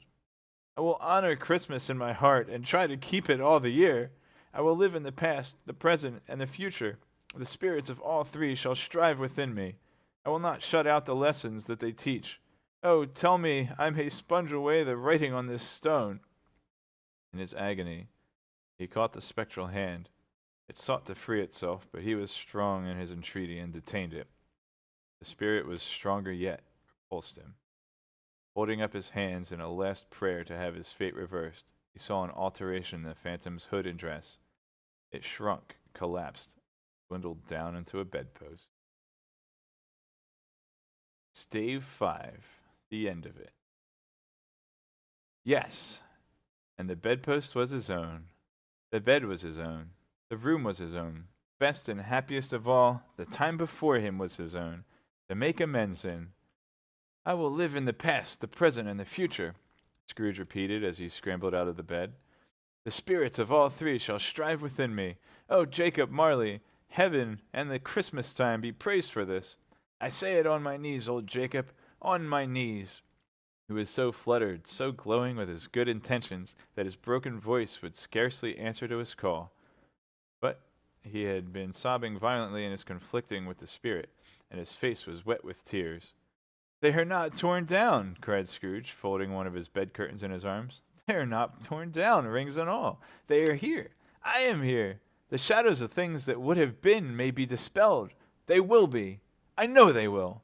His hands were busy with his garments all this time, turning them inside out, putting them upside down, tearing them, mislaying them, making them parties to every kind of extravagance. I don't know what to do, cried Scrooge, laughing and crying in the same breath, and making a perfect looking coon of himself with his stockings. I'm as light as a feather. I'm as happy as an angel. I'm as merry as a schoolboy. I'm as giddy as a drunken man. A Merry Christmas to everybody. A Happy New Year to all the world. Hello there! Whoop, hello! He had frisked into the sitting room and was now standing there, perfectly winded. There's the saucepan that the gruel was in, cried Scrooge, starting off again and going round the fireplace. There's the door by which the ghost of Jacob Marley entered. There's the corner where the ghost of Christmas Past sat. There's the window where I saw the wandering spirits. It's all right. It's all true. It all happened. Ha ha ha! Really, for a man who had been out of practice for so many years, it was a splendid laugh, a most illustrious laugh, the father of a long, long line of brilliant laughs. I don't know what day of the month it is, said Scrooge. I don't know how long I have been among the spirits. I don't know anything. I'm quite a baby. Never mind, I don't care. I'd rather be a baby. Hello, whoop, hello there. He was checked in his transports by the church's ringing in the lustiest peals he had ever heard. Clash, clang, hammer, ding, dong, bell, bell, dong, ding, hammer, clash, clash. Oh, glorious, glorious. Running to the window, he opened it and put out his head. No fog, no mist, clear, bright, jovial, stirring cold. Cold, piping for the blood to dance to. Golden sunlight, heavenly skies, sweet fresh air, merry bells. Oh, glorious, glorious. What's today? Cried Scrooge, calling downward to a boy in Sunday clothes, who perhaps had loitered in to look about him. Eh? Returned the boy with his mite of wonder. What's today, my fine fellow? Today? Replied the boy. Why, it's Christmas Day. It's Christmas Day, said Scrooge to himself. I haven't missed it. The spirits have done it all in one night. Then they can do anything they like. Of course they can. Of course they can. Hello, my fine fellow. Hello, returned the boy. Do you know the poulterers in the next street but one at the corner? Scrooge inquired. Oh, I should hope I did, replied the lad. An intelligent boy, said Scrooge. A remarkable boy. Do you know whether they've sold the prize turkey that was hanging up there? Not the little prize turkey, the big one. What? The one as big as me? Returned the boy. What a delightful boy, said Scrooge. It's a pleasure to talk to him. Yes, my buck. It's hanging there now, replied the boy. Is it? Said Scrooge. Go and buy it. Walker, exclaimed the boy. No, no, said Scrooge. I am in earnest. Go and buy it, and tell him to bring it here, that I might give them directions where to take it. Come back with the man, and I'll give you a shilling. Come back with him in less than 5 minutes, and I'll give you half a crown. The boy was off like a shot. He must have had a steady hand at a trigger who could have got a shot half off as fast. I'll send it to Bob Cratchit's, whispered Scrooge, rubbing his hands and splitting with a laugh. He shan't know who sends it. It's twice the size of Tiny Tim. Joe Miller never made such a joke as sending it to Bob's will be. The hand in which he wrote the address was not a steady one, but write it he did, somehow, and went downstairs to open the street door. ready for the coming of the poulterer's man. And as he stood there, waiting his arrival, the knocker caught his eye. I shall love it as long as I live, cried Scrooge, patting it with his hand. I scarcely ever looked at it before. What an honest expression it has in its face. It's a wonderful knocker. Here's the turkey. Hello. Whoop, how are you? Merry Christmas. It was a turkey. He never could have stood upon its legs, that bird. He would have snapped them short off in a minute, like sticks of sealing wax. Why, it's impossible to carry that to Camden Town, said Scrooge. You must have a cab. The chuckle with which he said this, and the chuckle with which he paid for the turkey, and the chuckle with which he paid for the cab, and the chuckle with which he recompensed the boy, were only to be exceeded by the chuckle with which he sat down breathless in his chair again, and chuckled till he cried. Shaving was not an easy task, for his hand continued to shake very much, and shaving requires attention, even when you don't dance while you're at it. But if he had cut the end of his nose off, it would have put a piece of sticking plaster over it and been quite satisfied. He dressed himself all in his best, and at last got out into the streets. The people were by this time pouring forth, as he had seen them with the ghost of Christmas present, and walking with his hands behind him. Scrooge regarded every one with a delighted smile. He looked so irresistibly pleasant, in a world that 3 or 4 good-humored fellows said, Good morning, sir, and Merry Christmas to you. And Scrooge said often afterwards that of all the blithe sounds he had ever heard, those were the blithest in his ears. He had not gone far when, coming on towards him, he beheld the portly gentleman who had walked into his counting-house the day before, and said, Scrooge and Marley's, I believe. It sent a pang across his heart to think how this old gentleman would look upon him when they met. But he knew what path lay straight before him, and he took it. My dear sir, said Scrooge, quickening his pace and taking the old gentleman by both hands, how do you do? I hope you succeeded yesterday. It was very kind of you. A Merry Christmas to you, sir. Mr. Scrooge? Yes, said Scrooge. That is my name, and I fear it may not be pleasant to you. Allow me to ask your pardon, and will you have the goodness— Here Scrooge whispered in his ear. Lord bless me, cried the gentleman, as if the breath were taken away. My dear Mr. Scrooge, are you serious? If you please, said Scrooge, not a farthing less. A great many back payments are included in it, I assure you. Will you do me that favor? My dear sir, said the other, shaking hands with him, I don't know what to say to such munificent— Don't say anything, please, retorted Scrooge. Come and see me. Will you come and see me? I will, cried the old gentleman, and it was clear he meant to do it. Thank ye, said Scrooge. I am much obliged to you. I thank you 50 times. Bless you. He went to church and walked about the streets and watched the people hurrying to and fro, and patted the children on the head, and questioned beggars, and looked down into the kitchens of houses and up to the windows, and found that everything could yield him pleasure. He had never dreamed that any walk, that anything, could give him so much happiness. In the afternoons, he turned his steps toward his nephew's house. He passed the door a dozen times before he had courage to go up and knock. But he made a dash and did it. Is your master at home, my dear? Said Scrooge to the girl. Nice girl, very. Yes, sir. Where is he, my love? Said Scrooge. He's in the dining room, sir, along with mistress. I'll show you upstairs, if you please. Thank ye. He knows me, said Scrooge, with his hand already on the dining room lock. I'll go in there, my dear. He turned it gently, and sidled his face in round the door. They were looking at the table, which was spread out in great array. For these young housekeepers are always nervous on such points, and like to see that everything is right. Bread, said Scrooge. Dear heart alive, how his niece by marriage started. Scrooge had forgotten for that moment about her sitting in the corner with the footstool, or he wouldn't have done it on any account. Why, bless my soul, cried Fred. Who's that? It's I, your Uncle Scrooge. I have come to dinner. Will you let me in, Fred? Let him in? It is a mercy he didn't shake his arm off. He was at home in 5 minutes. Nothing could be heartier. His niece looked just the same. So did Topper when he came. So did the plump sister when she came. So did everyone when they came. Wonderful party, wonderful games, wonderful unanimity, wonderful happiness. But he was early at the office next morning. Oh, he was early there. If he could only be there first and catch Bob Cratchit coming late, that was the thing he had set his heart upon. And he did it. Yes, he did. The clock struck 9. No, Bob. No, Bob. A quarter past. No, Bob. He was full 18 minutes and a half behind his time.